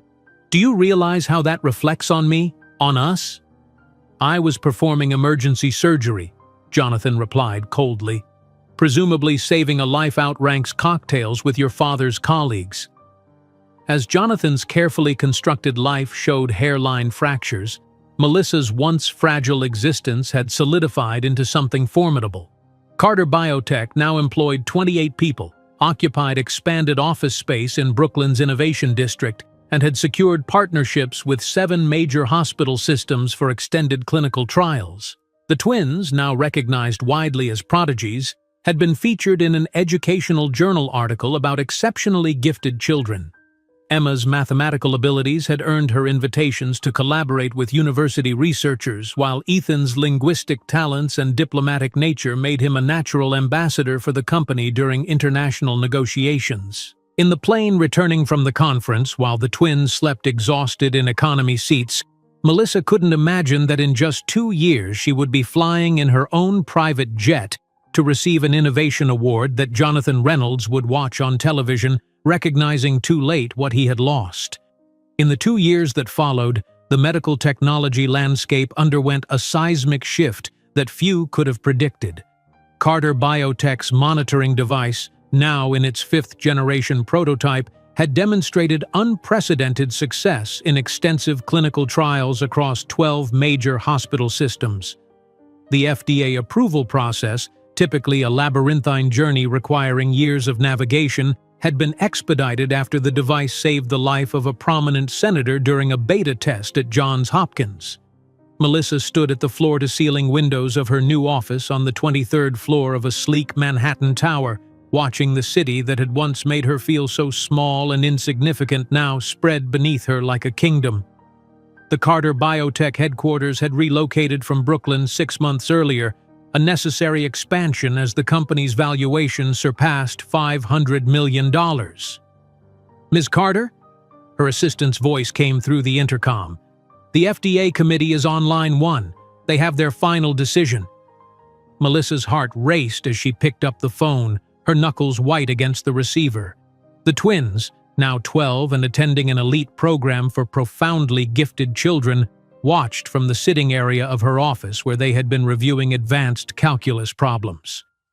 "Dr. Carter," the committee chair began, "I'm pleased to inform you that your cardiac monitoring system has received full FDA approval for clinical use. The committee was particularly impressed with the 97% accuracy rate in predicting cardiac events and the minimal false positive instances in the expanded trials." When she hung up, Melissa stood motionless, momentarily overwhelmed by the magnitude of what they had accomplished. Emma broke the silence, her analytical mind already racing to next steps. "This means we can begin manufacturing at scale," she said, pulling up production projections on her tablet. "I've already calculated the optimal distribution model for the first 10,000 units. Ethan approached his mother, resting his hand on her arm with the emotional intelligence that balanced his sister's mathematical brilliance. "You did it, Mom," he said simply, in perfect Japanese, the fourth language he had mastered, in preparation for their expansion into Asian markets. Within 3 months of FDA approval, Carter Biotech secured contracts with 37 hospital systems across the country. Their device, elegantly designed and surprisingly affordable compared to competing monitoring technologies, quickly became the standard for at-risk cardiac patients. Medical journals published studies confirming its effectiveness. Cardiology departments restructured their preventative care protocols around its capabilities. The financial implications were transformative. By the twins' 12th birthday, Melissa found herself in the unimaginable position of being able to purchase a spacious 3-bedroom apartment in an elegant pre-war building overlooking Central Park. The real estate agent had initially been skeptical when she arrived at the showing in her simple business attire, without the typical entourage of assistants and advisors that usually accompanied potential buyers of $8 million properties. "Are you sure this is within your budget range, Ms. Carter?" the agent had asked delicately. Melissa had simply handed her a pre-approval letter from her bank that promptly erased any doubt. The twins' reaction to their new home was a mixture of excitement and practical assessment. Emma immediately began planning where their advanced computing equipment would be positioned, while Ethan wandered from room to room, commenting on the acoustic properties and natural light patterns in each space. "There's a separate study for each of us," he noted with approval, running his hand along built-in bookshelves that would soon house his collection of scientific journals in 7 languages. "And the building has a proper security protocol," Emma added, having already analyzed the entry system with her characteristic thoroughness. While the family settled into their new home, Carter Biotech continued its meteoric rise. Financial publications that had initially ignored the company began publishing profiles of the mysterious CEO revolutionizing cardiology. Melissa's policy of focusing on research rather than publicity had created an enigmatic corporate image that journalists found irresistible. "The cardiac queen of Manhattan remains elusive," declared the Financial Times in a feature that attempted to piece together her background from the limited information available publicly. The accompanying photograph, taken at a medical technology conference, showed Melissa in profile, her attention focused on a technical display rather than the camera, unintentionally enhancing her reputation for prioritizing innovation over recognition. As Melissa's star rose, Jonathan Reynolds encountered his first significant professional setback in Boston. His heavily promoted Reynolds procedure, a surgical technique for high-risk aortic repairs, resulted in serious complications for the 58-year-old wife of a university president. The case attracted unwanted scrutiny, with medical review boards questioning whether the innovative approach had been adequately tested before clinical implementation. Dr. Reynolds assures the board that all proper protocols were followed, his attorney stated to assembled reporters outside Massachusetts General Hospital. The patient's pre-existing conditions contributed significantly to the unfortunate outcome. Behind closed doors, however, Jonathan faced increasingly uncomfortable questions from colleagues who had once deferred to his expertise without hesitation. Hospital administrators spoke in careful, measured tones about reassessing risk profiles and conservative approaches moving forward. His home life offered no refuge from mounting pressures. Catherine had grown increasingly distant, her social calendar deliberately structured to minimize their time together.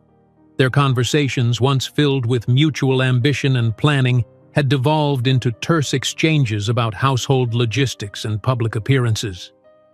"The hospital charity gala is next Saturday," Catherine reminded him over breakfast in their elegant dining room, her attention focused on her tablet rather than her husband.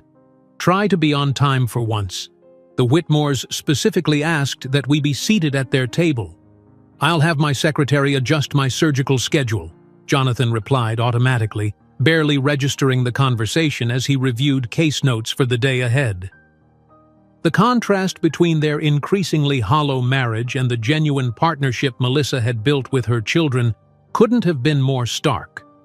While Jonathan and Catherine maintained perfect appearances in separate spheres, Melissa and the twins functioned as a cohesive unit, their personal and professional lives seamlessly integrated around shared goals and mutual support.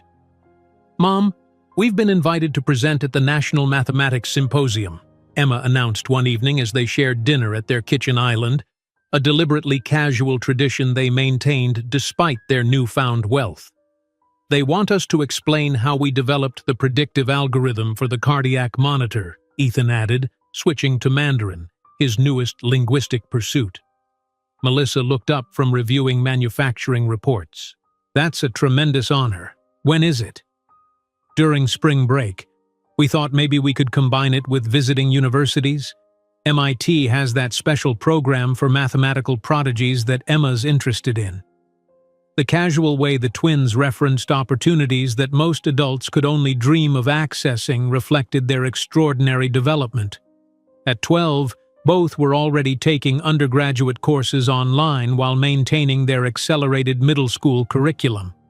Emma's mathematical research had been cited in peer-reviewed journals, while Ethan had begun serving as a translation consultant for scientific publications requiring precise multilingual terminology. As summer approached, Melissa received an unexpected invitation to speak at a major cardiology conference in Boston, the same conference where Jonathan Reynolds was scheduled to deliver the keynote address on surgical innovations. The email from the conference organizers praised Carter Biotech's revolutionary contribution to preventative cardiology and suggested that her perspective would provide valuable contrast to the surgical approaches highlighted in Dr. Reynolds' presentation. Melissa stared at the invitation for a long moment, her finger hovering over the delete button. Boston held no fond memories. The city represented Jonathan's world, the realm where she had been deemed unworthy. Yet professional pragmatism overrode personal hesitation. The conference represented an unparalleled opportunity to introduce Carter Biotech's technology to the most influential cardiologists in the country. "I think you should accept," Eleanor advised when Melissa called to discuss the invitation. Their relationship had evolved from mentor-protégé to deep friendship, with Eleanor serving as both professional sounding board and surrogate grandmother to the twins. Perhaps it's time the medical world sees that the waitress from the Bronx has surpassed Harvard's golden boy. The twins were immediately enthusiastic about the Boston trip, unaware of its potential emotional complications for their mother.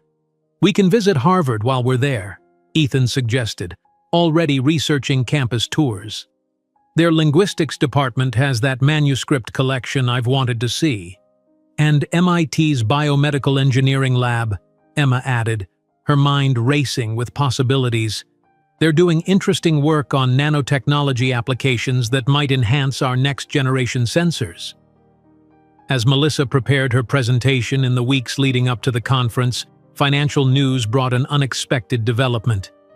Carter Biotech had been approached by multiple acquisition suitors, with preliminary valuations exceeding $2 billion. The board unanimously recommended rejecting these offers in favor of pursuing an initial public offering, a move that would potentially value the company even higher while allowing Melissa to maintain control.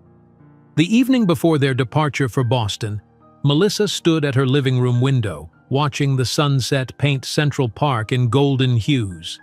15 years had passed since she'd sat in that opulent office on Fifth Avenue, hearing Jonathan declare her unworthy of his world. Now she would return to his territory not as a supplicant, but as an equal, perhaps even as a superior in the field he had claimed as his exclusive domain. "Mom, are you okay?" Ethan asked, joining her at the window with the emotional sensitivity that made him so attuned to subtle shifts in mood. "Just thinking about how far we've come," she replied, putting her arm around his shoulders, now nearly level with her own. "Sometimes the journey seems surreal." "Emma says the probability of our specific circumstances was statistically improbable," he offered with a small smile. "But I think we beat the odds because we had you."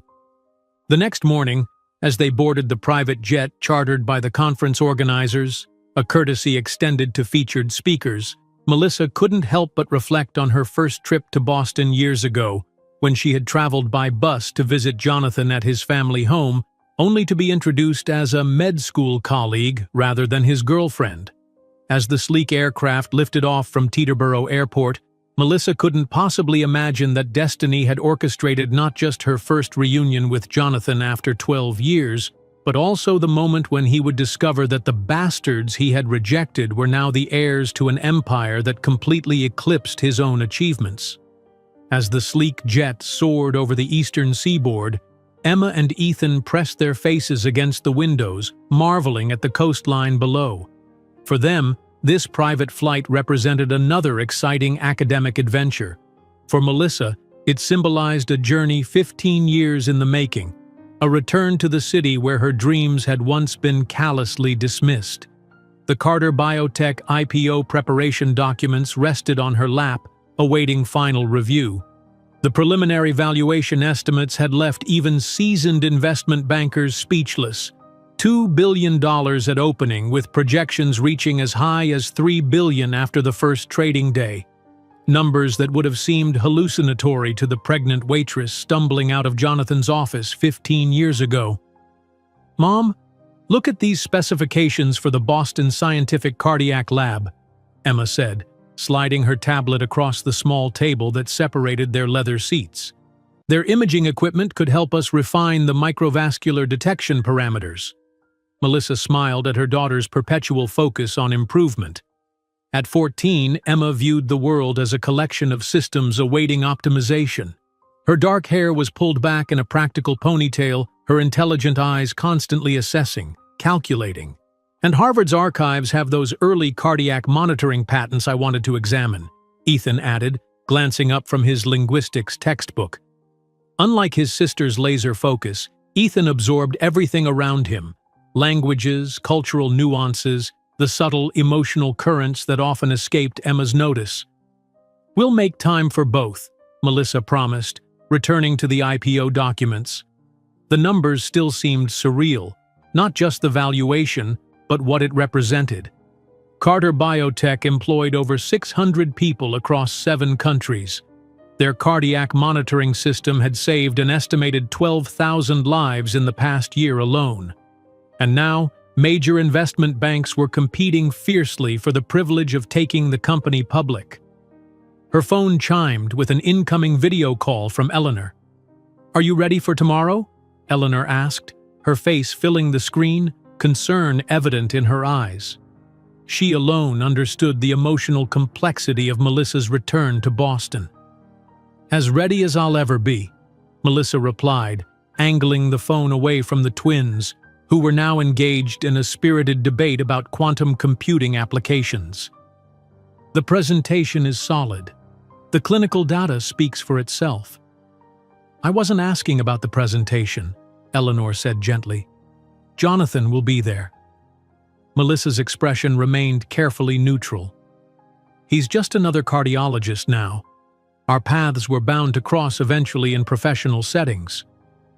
"Melissa," Eleanor's voice lowered, "perhaps it's time to tell the twins before they discover the truth in circumstances you can't control. Boston is his territory. People know him there." The suggestion sent a wave of anxiety through Melissa. For 14 years, she had protected the twins from the knowledge of their father's rejection. They knew only that their biological father had been unable to participate in their lives, a carefully crafted explanation that shielded them from the harsh reality. "They're not ready," Melissa whispered, glancing toward her children. "They're 14, brilliant, and increasingly curious about their origins," Eleanor countered. "You've given them everything, including strength and resilience. Trust that you've prepared them well enough to handle the truth." After ending the call, Melissa found herself lost in memories as the Massachusetts coastline came into view. She recalled her first trip to Boston, a Greyhound bus journey to surprise Jonathan during his medical school finals. He had seemed simultaneously pleased and annoyed by her arrival, introducing her to classmates as a friend from New York, rather than his girlfriend of 2 years. The pilot's announcement of their imminent landing pulled her back to the present. As the jet began its descent, Melissa squared her shoulders, mentally preparing for the coming days. The conference would be her first public appearance in Boston, her debut on what had always been Jonathan's home turf. The Four Seasons Boston welcomed them with the deferential efficiency reserved for valued guests. The presidential suite, arranged by the conference organizers, offered sweeping views of Boston Common, its 2 bedrooms and spacious living area a far cry from the cramped Bronx apartment where Melissa had once contemplated her limited options as a pregnant waitress. "This place is architecturally significant," Ethan observed, examining the suite's detailed crown molding. "It incorporates classical revival elements popular in Boston's early 20th century luxury buildings." Emma headed straight for the desk, setting up her laptop and tablet.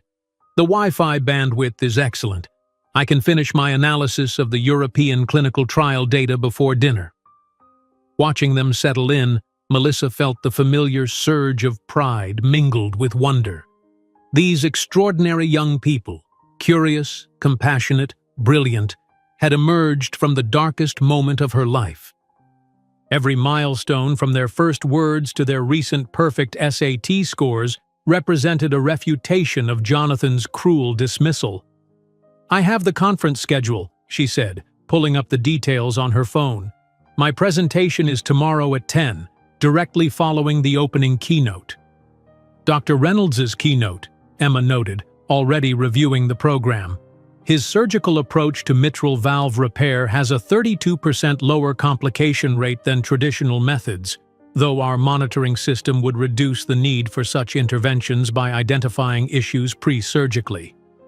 Melissa's heart skipped at the casual mention of Jonathan's name. "You've researched his work?"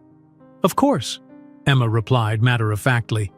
"He's considered innovative in surgical techniques, though his approach is reactive rather than preventative, completely opposite to our philosophy. His recent outcomes haven't been as impressive," Ethan added, scrolling through medical journal abstracts. 3 high-profile complications in the past year. The medical blogs suggest he's becoming defensive about criticism. The twins' clinical assessment of Jonathan's career, devoid of any personal connection, struck Melissa as both surreal and darkly appropriate. They had analyzed him as they would any other scientific figure, unaware they were evaluating their biological father. That evening, while the twins attended a special reception for young scientists participating in the conference's education program, Melissa prepared for her presentation. The suite's living room transformed into a workspace, with data charts and presentation slides spread across every surface. A notification from her tablet interrupted her concentration. Breaking news from a Boston financial blog. Boston surgical star Jonathan Reynolds faces potential lawsuit as Carter Biotech revolutionizes cardiac care. The article detailed how Jonathan's surgical approach was being rendered increasingly obsolete by preventative technologies like Carter Biotech's monitoring system. It noted the recent complications in his surgical cases and speculated about his diminishing influence in the field he once dominated. Melissa closed the article, uncomfortable with the direct comparison. Despite everything, she had never sought personal vindication against Jonathan, only the validation of her work and security for her children.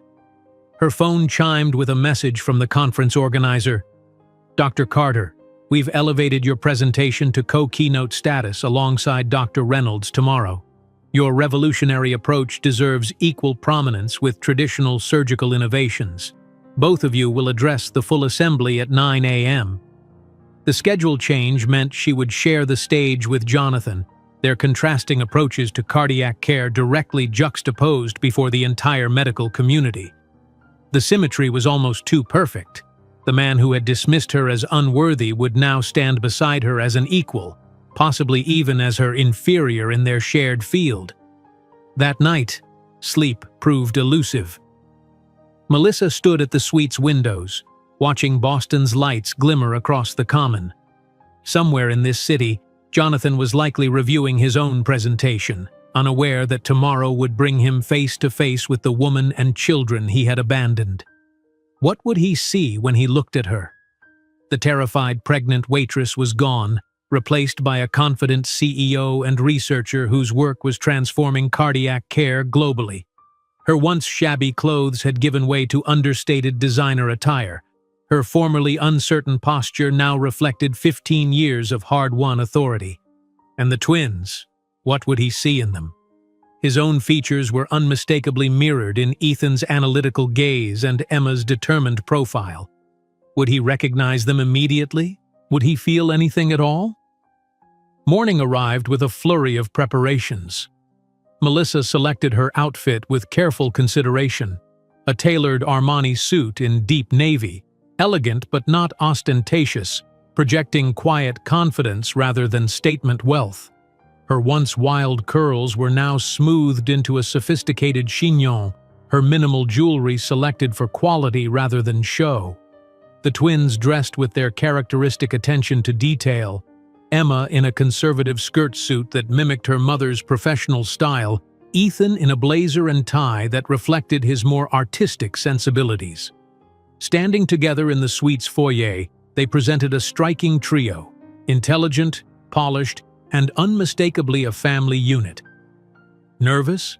Ethan asked perceptively, noting the slight tension in his mother's shoulders as they prepared to leave.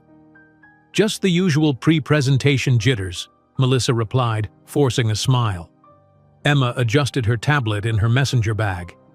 "Statistically speaking, you have no reason for anxiety. Our monitoring system's outcomes data is irrefutable. Dr. Reynolds' surgical approach, while technically impressive, addresses problems our technology prevents entirely." The innocence of her assessment, comparing her unknown father's work to their family's innovation without any awareness of the personal connection, nearly broke Melissa's composure. As their car approached the conference center, Melissa found herself rehearsing potential scenarios. Would Jonathan approach her? Would he pretend not to recognize her? How would she introduce the twins if confronted directly? "Remember," she told them as they exited the car, "whatever happens today, we're a team. Always have been, always will be." The twins exchanged confused glances at the unexpected sentiment, but nodded in agreement. The conference lobby bustled with medical professionals from across the globe. Heads turned as Melissa entered with the twins, whispers following in their wake. The Carter biotech revolution had transformed cardiac care so fundamentally that its founder's presence created an immediate stir.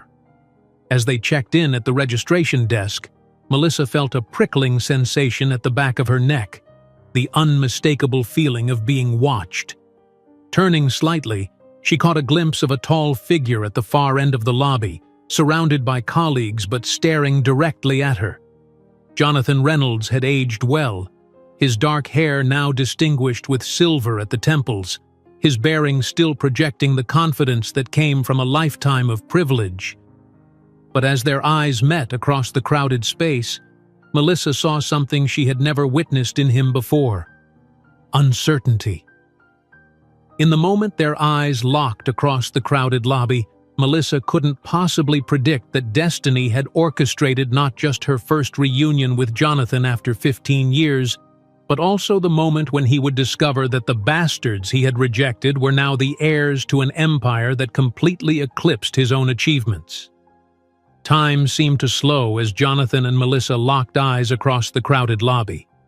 For a moment, the bustle of the conference faded away, leaving only the electric connection between two people whose lives had diverged so dramatically 15 years ago. Jonathan's expression shifted from professional confidence to stunned recognition, his hand freezing mid-gesture as he addressed the colleagues surrounding him. Melissa felt Ethan's hand on her elbow. "Mom, is everything okay?" She pulled her gaze away from Jonathan, composing herself quickly. "Everything's fine. Let's get to the preparation room. They'll want to test my presentation slides before the keynote." As they navigated through the crowd of medical professionals, Melissa felt the weight of Jonathan's stare following them. The twins, perceptive as always, exchanged glances but remained quiet, respecting their mother's sudden tension without questioning it. The conference preparation room buzzed with technicians and speakers reviewing last-minute details. A staff member approached immediately, clipboard in hand. "Dr. Carter, we're so honored to have you. I'll need both you and Dr. Reynolds on stage in 30 minutes for sound checks and introductions." "Both of us together?" Melissa asked, unable to keep the surprise from her voice. "Yes, the program committee decided your contrasting approaches represent the perfect dichotomy in modern cardiac care. Dr. Reynolds exemplifying surgical intervention, you representing preventative monitoring, the past and future of cardiology, if you will." Emma, ever practical, immediately opened her tablet. "Mom, I should review your slides one more time. Your transition from the clinical outcomes to the cost-benefit analysis could be sharper." Across the room, Jonathan entered with his entourage of fellows and assistants. Unlike Melissa's two-person support team, her children, Jonathan surrounded himself with deferential professionals carrying his materials and anticipating his needs. His tailored suit and commanding presence still exuded the privilege that had once seemed so intimidating to a young waitress from New Jersey. Their eyes met again, and this time Jonathan's professional mask slipped completely. He stared openly at the twins, his gaze moving between them and Melissa with dawning recognition. Ethan's jawline, Emma's analytical eyes. They were unmistakable reflections of his own features, matured and refined in these extraordinary young people. "Dr. Reynolds?" his assistant prompted, concerned by his sudden distraction. Jonathan collected himself with visible effort. "I'll be right there. Give me a moment." He moved purposefully toward Melissa, his colleagues watching in confusion as he abandoned their conversation mid-sentence. "Melissa," he said quietly when he reached her, his voice a mixture of disbelief and forced cordiality. "It's been a long time." "Dr. Reynolds," she replied, her tone professionally pleasant but distant. "Yes, it has." His eyes darted to the twins who were watching the exchange with undisguised curiosity. "Are these my children, yes, Emma and Ethan Carter." She emphasized their surname slightly. "They assist with our algorithm development and clinical trial analysis." Jonathan extended his hand automatically. "Dr. Jonathan Reynolds, I'm pleased to meet you both." Emma shook his hand firmly, her analytical gaze assessing him like a particularly interesting research subject. Your work on minimally invasive mitral valve repair is statistically significant, though our monitoring system would potentially eliminate 63% of such surgical interventions through early detection. Jonathan blinked, visibly thrown by her direct assessment. You're familiar with my research? We study all major approaches to cardiac care, Ethan explained, his tone diplomatically smoothing his sister's bluntness. Your surgical innovations were groundbreaking for their time. The phrase, "for their time," hung in the air between them, a subtle but unmistakable relegation of Jonathan's work to the past tense. A conference organizer approached, saving them from further awkward exchange. "Dr. Reynolds, Dr. Carter, we're ready for you on stage for sound check." "We'll find seats in the front row," Ethan told his mother, his perceptive eyes moving between her and Jonathan with growing suspicion. As they walked toward the main auditorium, Jonathan moved closer to Melissa. "They're remarkable," he said quietly. "Yes, they are," she replied simply. "How old are they now?" 14. The mathematical implication hung between them, requiring no further elaboration. Jonathan's pace faltered slightly as the confirmation of what he already suspected sank in. "Melissa, we should talk." "We're about to present to 800 cardiologists, Dr. Reynolds. Perhaps we should focus on that first." The main auditorium was already filling with attendees, the buzz of anticipation palpable as the two keynote speakers approached the stage. The conference moderator, a distinguished cardiologist from Johns Hopkins, beamed at them both. "This is historical. Two contrasting approaches to cardiac care represented by our field's most innovative minds. Dr. Reynolds, you'll present first for 20 minutes, followed by Dr. Carter. Then we'll have a 15-minute joint Q&A. Jonathan's presentation reflected his surgical background, precise, technically impressive, but fundamentally reactive. His slides showed sophisticated surgical techniques addressing cardiac damage that had already occurred. The audience responded with respectful attention, the kind reserved for established authorities whose contributions were significant but increasingly seen as conventional wisdom. As Melissa waited in the wings, she observed Jonathan's confident delivery, the way he commanded the stage that had always been his natural habitat. Yet there was something different about him now, a slight defensive edge when describing surgical outcomes, an occasional glance toward where Emma and Ethan sat in the front row, their expressions attentive but analytical. When Jonathan concluded to polite applause, the moderator introduced Melissa with palpable enthusiasm. "And now, the approach that's being called the greatest advancement in cardiac monitoring of the century, Dr. Melissa Carter, founder and CEO of Carter Biotech." The applause that greeted Melissa as she took the stage was noticeably more energetic, the response reserved for revolutionary ideas rather than incremental improvements. She moved to the podium with a quiet confidence that needed no performative authority. "The future of cardiac care isn't about cutting better," she began, her voice clear and assured. "It's about preventing the need to cut at all." What followed was a masterclass in preventative medicine, data-driven, patient-centered, and undeniably transformative. Melissa's slides showed real-time monitoring results, predictive algorithms that identified cardiac issues hours or days before conventional symptoms, and patient outcome statistics that rendered traditional approaches increasingly obsolete. From his seat at the side of the stage, Jonathan watched with a complex mixture of emotions. The professional in him recognized the brilliance of her innovation. The man who had once dismissed her watched in stunned disbelief as the unworthy waitress commanded the complete attention of the medical elite he had spent his life trying to impress. The audience's reaction to Melissa's presentation was immediate and electric. Gasps at particularly striking data points, murmurs of appreciation for the elegant simplicity of the monitoring system's design, and finally, a standing ovation when she concluded. "The Carter Biotech monitoring system has already saved more than 12,000 lives," she finished, "not by intervening after cardiac events, but by preventing them entirely. This is the paradigm shift our patients deserve." During the joint Q&A session, The contrast between their approaches became even more pronounced. Jonathan found himself repeatedly defending reactive surgical interventions while Melissa calmly presented data supporting preventative monitoring. The audience questions increasingly focused on her technology, his contributions seeming increasingly antiquated by comparison. As the session concluded, the moderator beamed at them both. "Ladies and gentlemen, we've witnessed the present and future of cardiac care today. Please join me in thanking Dr. Reynolds and Dr. Carter." The reception area filled quickly after the keynote presentations.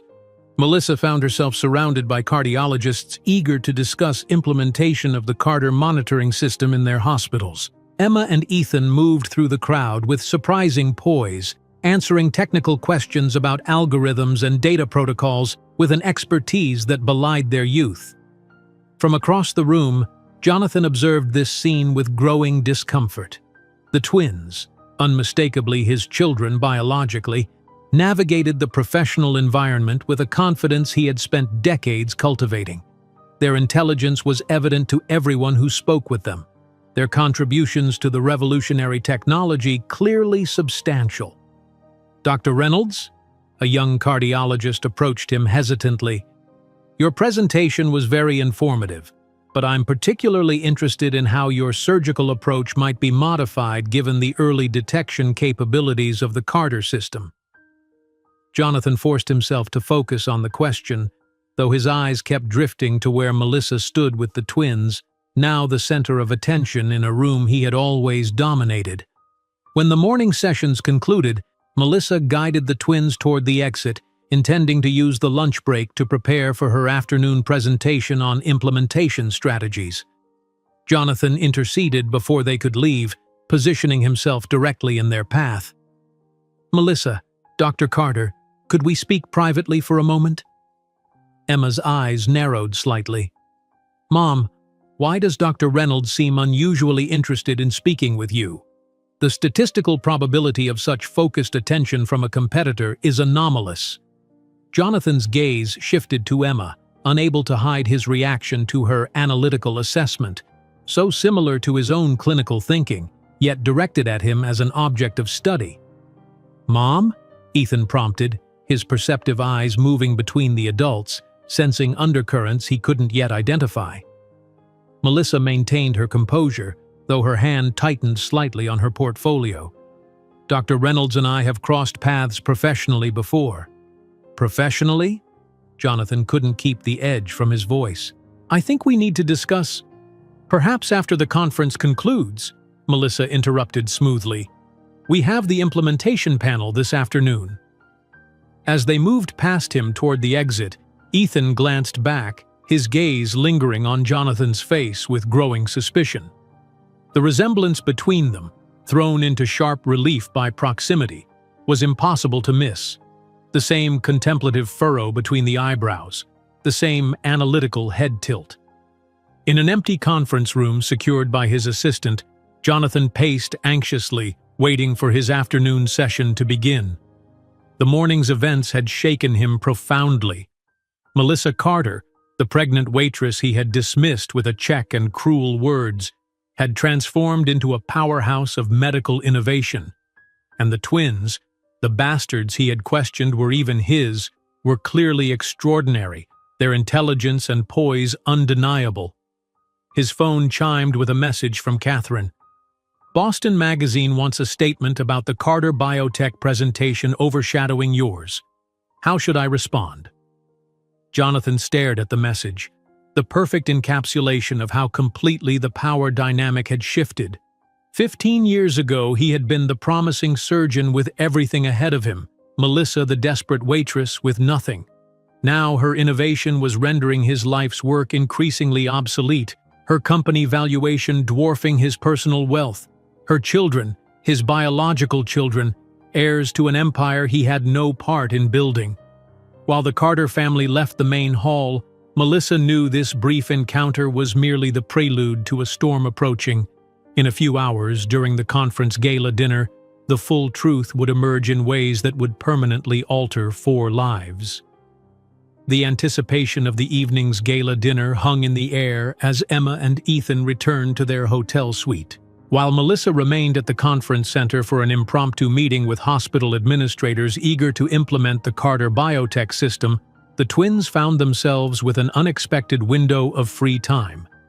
Their mother's uncharacteristic tension during the encounter with Dr. Reynolds had not gone unnoticed. "Something's off," Emma stated, setting her tablet on the suite's marble counter. Mom's cortisol levels were elevated during that interaction. Her carotid pulse was visible, and she exhibited micro-expressions consistent with concealed stress. Ethan nodded, loosening his tie as he settled into the plush sofa. "Did you notice how Dr. Reynolds kept staring at us? Not just professionally curious, but personally interested." The statistical probability of a random professional rival displaying that level of focused attention is approximately 0.03%, Emma calculated, already pulling up her laptop. "There's an undisclosed variable in this equation." Ethan watched his sister's fingers fly across the keyboard. "What are you doing?" "Research," she replied simply. "Dr. Jonathan Reynolds, Harvard Medical School, Chief of Cardiothoracic Surgery at Massachusetts General, married to Catherine Wellington Reynolds of the Boston Wellingtons." She scrolled through search results, methodically cataloging information. "Pioneering cardiac surgeon, though his innovation metrics have declined by 27% over the past 3 years." "Look for any connection to Mom," Ethan suggested, moving to look over her shoulder. "Maybe they competed for the same grant or—" "Wait!" Emma stopped scrolling, her finger hovering over a 15-year-old article from a Boston Medical Society newsletter. "Reynolds completes fellowship, relocates to Boston." The scanned article featured a younger Jonathan in a white coat, smiling confidently at the camera. The brief text mentioned his promising career ahead at Massachusetts General and noted that Dr. Reynolds ended personal entanglements in New York to focus exclusively on his surgical future. Emma's eyes narrowed. "The timing aligns with Mom's move from New Jersey to New York, approximately 9 months before our birth." Ethan's breath caught. "Search for more from that time period." A few more keystrokes brought up another article, this one from a society page. "Wellington Medical Dynasty welcomes rising star." The piece detailed Jonathan's engagement to Catherine Wellington, with a quote from Jonathan himself. "I've always been focused on building the right future, professionally and personally. Catherine represents the perfect partnership for a surgeon with my ambitions." The twins exchanged looks, the implications settling between them like a physical weight. "He fits the profile," Emma whispered, her typical analytical detachment faltering. Chronologically and geographically, he was in New York during the right time frame. And biologically, she touched her own face unconsciously. The phenotypical similarities are statistically significant. Ethan swallowed hard. Mom never said he rejected us.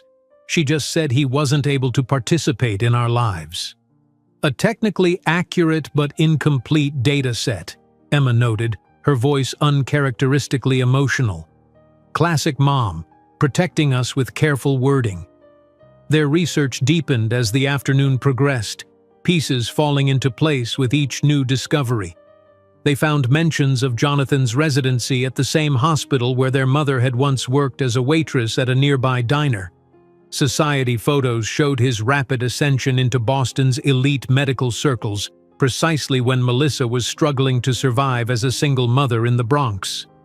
By the time Melissa returned to the suite, the twins had assembled a comprehensive timeline that left little doubt about their parentage.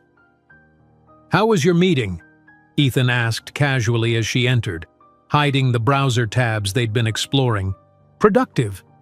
5 more hospital systems want to implement our monitoring system immediately."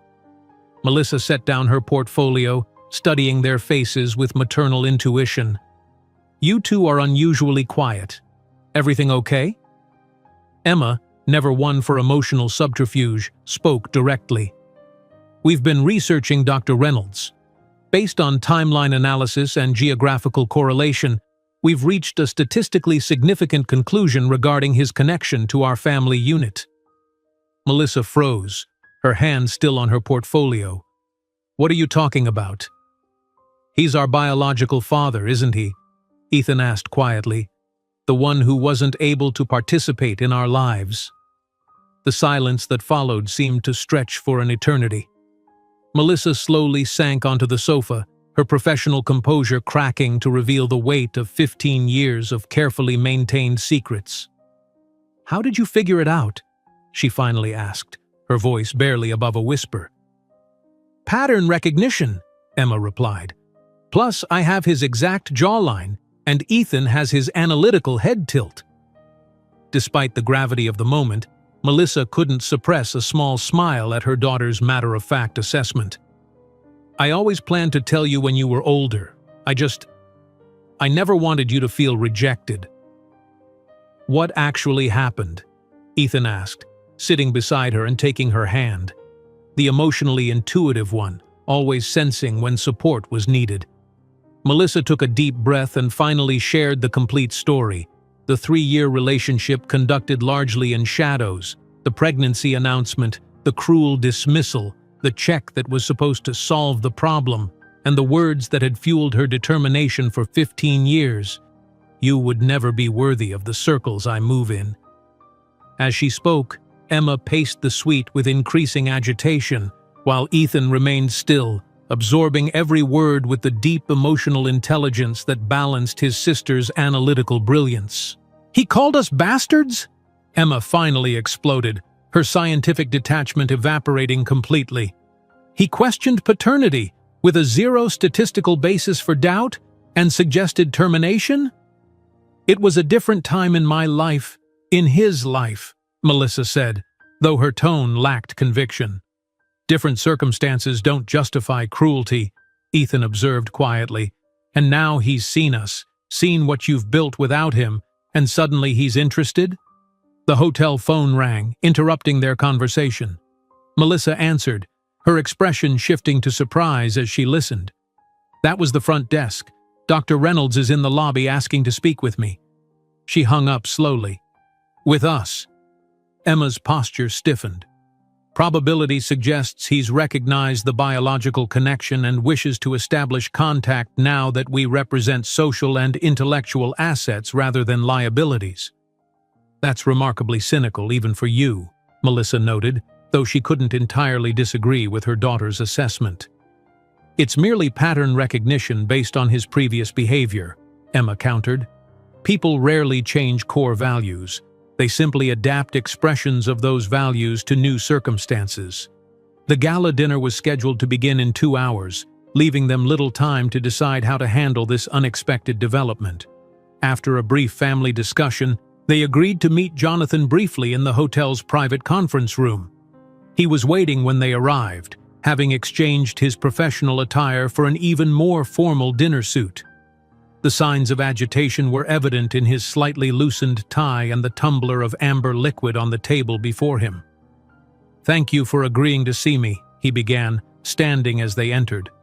His eyes moved hungrily over the twins' faces, now clearly seeing his own features reflected back at him. "I think we have matters to discuss that couldn't wait until after the conference." "Actually, I'm not sure what there is to discuss, Dr. Reynolds," Melissa replied, her tone professionally distant. "Our presentations are complete, and the clinical data speaks for itself." "You know that's not what I mean." Jonathan's composure slipped slightly. "These are my children." The twins, who had remained silent until this point, exchanged looks.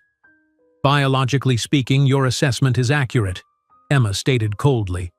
"However, biology represents only a fractional component of parental qualification." Jonathan's focus shifted to her, momentarily taken aback by her clinical tone. "I understand you must have questions." "Not really," Ethan interrupted with surprising firmness. "Mom has been remarkably transparent about the circumstances. You determined we weren't worth the potential impact on your career trajectory and made that explicitly clear before our birth." Jonathan blanched, hearing the echo of his own cruel words now processed through the brilliant mind of the son he'd never known. "I was young, ambitious, scared. Mom was young, pregnant, and abandoned. Emma countered immediately. Fascinating how divergent paths emerge from similar chronological starting points, dependent entirely on character variables. Melissa observed the exchange with a complex mixture of emotions. She had spent years imagining this confrontation, yet the reality unfolding before her was unexpected. Rather than needing her protection, the twins were demonstrating just how thoroughly she had prepared them for this moment through 15 years of unconditional love and unwavering support. "I have rights," Jonathan said, his voice lowering as he addressed Melissa directly. "Legal rights." "Rights?" Emma echoed incredulously before Melissa could respond. "Your rights were contingent on responsibilities, which you explicitly rejected 15 years and 3 months ago. The statute of limitations on claiming paternal rights after voluntary abandonment is significantly shorter than that time frame." Jonathan's jaw tightened.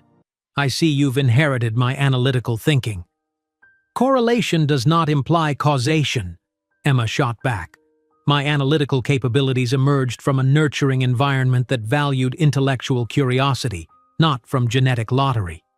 The tension in the room was interrupted by a hotel staff member informing them that cars were waiting to transport conference speakers to the gala venue. Jonathan made one last attempt as they prepared to leave. "We should continue this conversation after the gala. There's so much I want to know about you both. Your achievements, your interests." His tone softened, almost pleading. "You're extraordinary young people." "Extraordinary bastards," Ethan corrected quietly, the uncharacteristic edge in his voice cutting through the room. "That was your term, wasn't it?" Jonathan flinched visibly, his own words returning to haunt him with devastating precision. The Copley Plaza ballroom glittered with crystal chandeliers and medical royalty when they arrived. Melissa, radiant in a burgundy evening gown that contrasted sharply with the memory of her waitress uniform, entered with the twins flanking her like protective sentinels. The room's reaction was immediate. Conversations paused, heads turned, recognition and respect evident in the expressions of the medical elite who had gathered to honor innovation. When Jonathan entered shortly after, the contrast in reception was palpable. Where once he would have been the center of attention, now he received merely polite acknowledgments, overshadowed by the woman he had once dismissed as unworthy. Midway through dinner, the conference chairman approached the podium for announcements. "Tonight we honor medical pioneers who transform patient care through innovation. But first, some exciting breaking news. Carter Biotech has just announced their initial public offering, with an unprecedented valuation of $2.7 billion, the largest in medical technology history." Applause erupted around the room as Melissa nodded gracious acknowledgement. From his table across the ballroom, Jonathan watched with a sickening realization of just how completely the power dynamic had shifted. The chairman continued, "We're also pleased to announce that Carter Biotech has acquired Northeastern Medical Systems, including the Reynolds Clinic for Cardiac Care, in a strategic expansion of their preventative cardiology program." A collective gasp rippled through the room as attendees processed the implication. Jonathan sat frozen, his wineglass suspended halfway to his lips, as he realized that the woman he had once paid to disappear from his life had just become, effectively, his employer. While the gala erupted in excited conversation, Jonathan remained paralyzed in his seat, observing the family he had rejected now standing triumphantly at the center of his professional world. The scandal spread rapidly among the elite medical professionals present, destroying what remained of his reputation, as Ethan and Emma's public rejection echoed the same cold dismissal he had shown Melissa 15 years before. The announcement hung in the air like a suspended cord as the attendees of the gala processed its implications. Jonathan Reynolds, once the unquestioned star of Boston's medical firmament, sat rigidly at his table, the color draining from his face as he realized that the woman he had once dismissed with a check had just acquired his clinic. The ultimate reversal of fortune had occurred in the most public way possible. Morning light streamed through the floor-to-ceiling windows of the Carter family's hotel suite. Melissa stood by the window watching Boston awaken beneath her, the city that had once symbolized everything she could never have now spread before her like a conquered territory. Her phone had been buzzing continuously since dawn with notifications from financial news outlets reporting on Carter Biotech's historic IPO opening. "The market opened 30 minutes ago," Emma announced, not looking up from her laptop where she monitored the stock's performance. "We're already up 16% from the initial offering price. Current valuation stands at $2.9 billion and climbing." Ethan emerged from his room, tying his tie with precise movements. "The Bloomberg reporter is waiting in the lobby for your statement, Mom, and 3 hospital boards have requested emergency meetings to discuss accelerated implementation." Melissa turned from the window, taking in her extraordinary children, so composed, so brilliant, so completely unaware of how their very existence defied the cruel predictions made before their birth. "Let them wait a few more minutes. I want to talk about last night." The twins exchanged glances, their private communication system as effective as always. "We're fine, Mom," Ethan assured her, his emotional intelligence as sharp as ever. Learning the complete truth about Dr. Reynolds was clarifying, not damaging. "Precisely," Emma agreed, closing her laptop. "Your statistical probability of success as a single mother with no resources was approximately 0.03%. Yet you achieved outcomes that outperformed established success metrics by several standard deviations.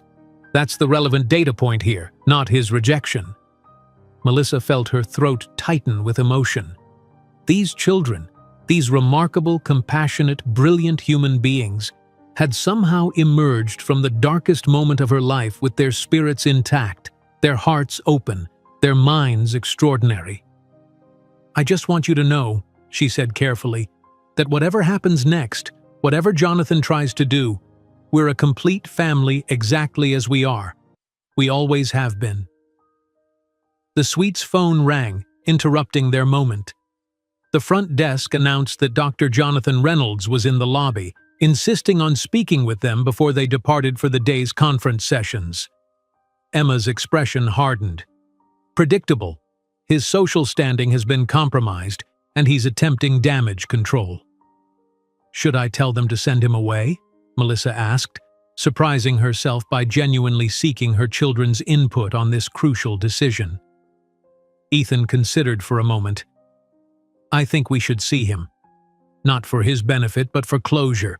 On our terms." 20 minutes later, Jonathan sat across from them in the suite's elegant living room, looking noticeably disheveled despite his expensive suit. The crisp confidence that had once defined him had crumbled, replaced by an agitated desperation that seemed foreign on his aristocratic features. "The acquisition of my clinic," he began without preamble. "Was that meant as some sort of revenge?" Melissa raised an eyebrow. "Contrary to what you might believe, Jonathan, my business decisions aren't based on personal vendettas. The Reynolds Clinic has excellent infrastructure and strategic market positioning for our preventative cardiology expansion. That's all. You expect me to believe this is just business?" His voice rose slightly. "After what happened between us." "What happened between us was 15 years ago," Melissa replied evenly. "Carter Biotech's acquisition strategy was developed by our board last year, based entirely on market analysis and growth projections." Emma, who had been observing the exchange with scientific detachment, interjected. "Your clinic has been operating at 27% below optimal efficiency for the past 3 fiscal quarters. The acquisition price was actually 17% above market value, suggesting Mom's team was being generous rather than vindictive." Jonathan stared at his daughter, this stranger with his analytical mind and none of his moral compromises, with a mixture of awe and discomfort. "They are my children," he said suddenly, turning back to Melissa. "Biologically, legally..." "Legally, you have no standing whatsoever," Melissa interrupted, her tone hardening. "You provided no support, signed no birth certificates, made no attempt at contact for 15 years, Any family court would dismiss your claim in minutes. I have resources, connections. So do we, Ethan said quietly, the unexpected steel in his voice silencing the room. But more importantly, we have the truth. Are you prepared for that truth to become public? For everyone to know you rejected your own children and called them bastards before they were even born? Jonathan's face paled. The twins watched him with identical expressions of calm assessment. A genetic echo of his own clinical gaze now turned back upon him with devastating effect. "What do you want?" he finally asked, deflated. "Want?" Melissa echoed. "We don't want anything from you, Jonathan. That's what you fail to understand. We built something complete and beautiful without you. Your presence or absence in our lives is irrelevant now." The words hung in the air between them, the ultimate reversal of the power dynamic established 15 years ago in that Manhattan office. A soft knock at the door announced the arrival of Melissa's executive team, ready to accompany her to the closing day of the conference. Jonathan stood, recognizing his dismissal. "This isn't over," he said, though the words lacked conviction. "Actually, it is," Melissa replied, gathering her portfolio. "The Reynolds Clinic will continue operating under new management. You're welcome to maintain your surgical privileges there. Your technical skills are still valuable to patients, but administrative control transfers to Carter Biotech effective next month." As Jonathan moved toward the door, Emma called after him. "Dr. Reynolds, one more thing." He turned, hope flickering briefly across his features. "The statistical analysis of your recent surgical outcomes shows a 17% higher complication rate than the national average.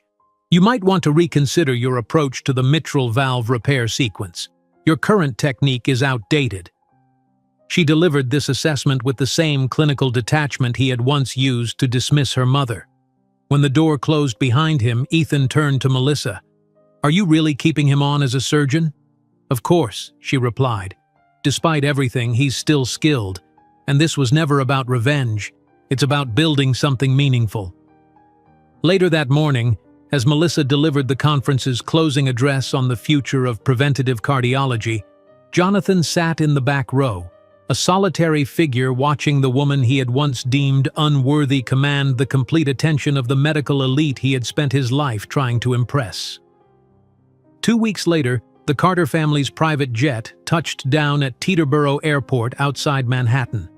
The twins had spent the remainder of their time in Boston touring prestigious universities, both already being aggressively recruited by MIT, Harvard, and other elite institutions despite being only 14.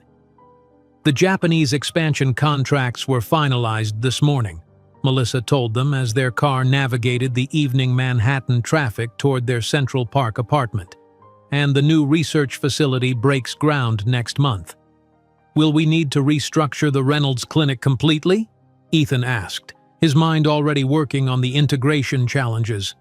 "Not completely," Melissa replied. "Jonathan has agreed to our terms.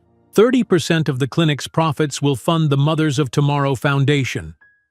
The foundation had been Melissa's brainchild, a non-profit dedicated to supporting single mothers with professional ambitions, providing childcare, educational grants, and mentorship. The irony of funding it through the profits of Jonathan's clinic was not lost on any of them. As their car pulled up to their building, Emma glanced at the evening edition of the Wall Street Journal on her tablet. Carter Biotech closed at 137 today. We've officially surpassed the $3 billion valuation threshold. In their penthouse apartment, floor-to-ceiling windows framed the Manhattan skyline, the same city that had once seemed so hostile to a pregnant waitress, now glittering with possibility. Melissa kicked off her heels and moved to the kitchen, maintaining their tradition of casual family dinners despite their newfound wealth. "I've been thinking," she said as they unpacked takeout containers at the kitchen island, "about what happens next." The twins looked up expectantly. "The company is established, the technology is changing lives, the foundation is launching, but I've realized that success isn't just about proving Jonathan wrong, it's about defining what matters on our own terms." "And what matters?" Ethan asked softly. Melissa looked at her children, these extraordinary human beings who had emerged from her darkest moment and felt a completeness that transcended any corporate valuation or professional triumph. "This," she said simply, "us, the family we built, the lives we'll continue to save with our work, the mothers who will benefit from the foundation." Emma, typically analytical, showed a rare moment of emotional insight. The optimal revenge wasn't financial success or professional recognition. It was building a life so complete that his absence became irrelevant. "Exactly," Melissa smiled. "Though I wouldn't call it revenge. I'd call it justice, for ourselves and for every other person told they weren't enough." As night fell over Manhattan, the Carter family continued their dinner conversation, discussing algorithm improvements and university options with the same easy camaraderie they'd maintained through years of struggle and triumph. In a city of millions, they had created their own complete universe, one built on determination, brilliance, and the unshakable bond forged in the crucible of adversity. While the jet took off toward Manhattan, Melissa looked at her extraordinary children and the empire she had built from the ashes of abandonment, understanding finally that Jonathan's rejection hadn't been her greatest tragedy, but the catalyst for her greatest triumph, a life so complete and meaningful that he could never have imagined for the unworthy waitress from the Bronx. If you enjoyed today's video, I'm sure you'll love the next one. Don't waste time. Just click on the screen.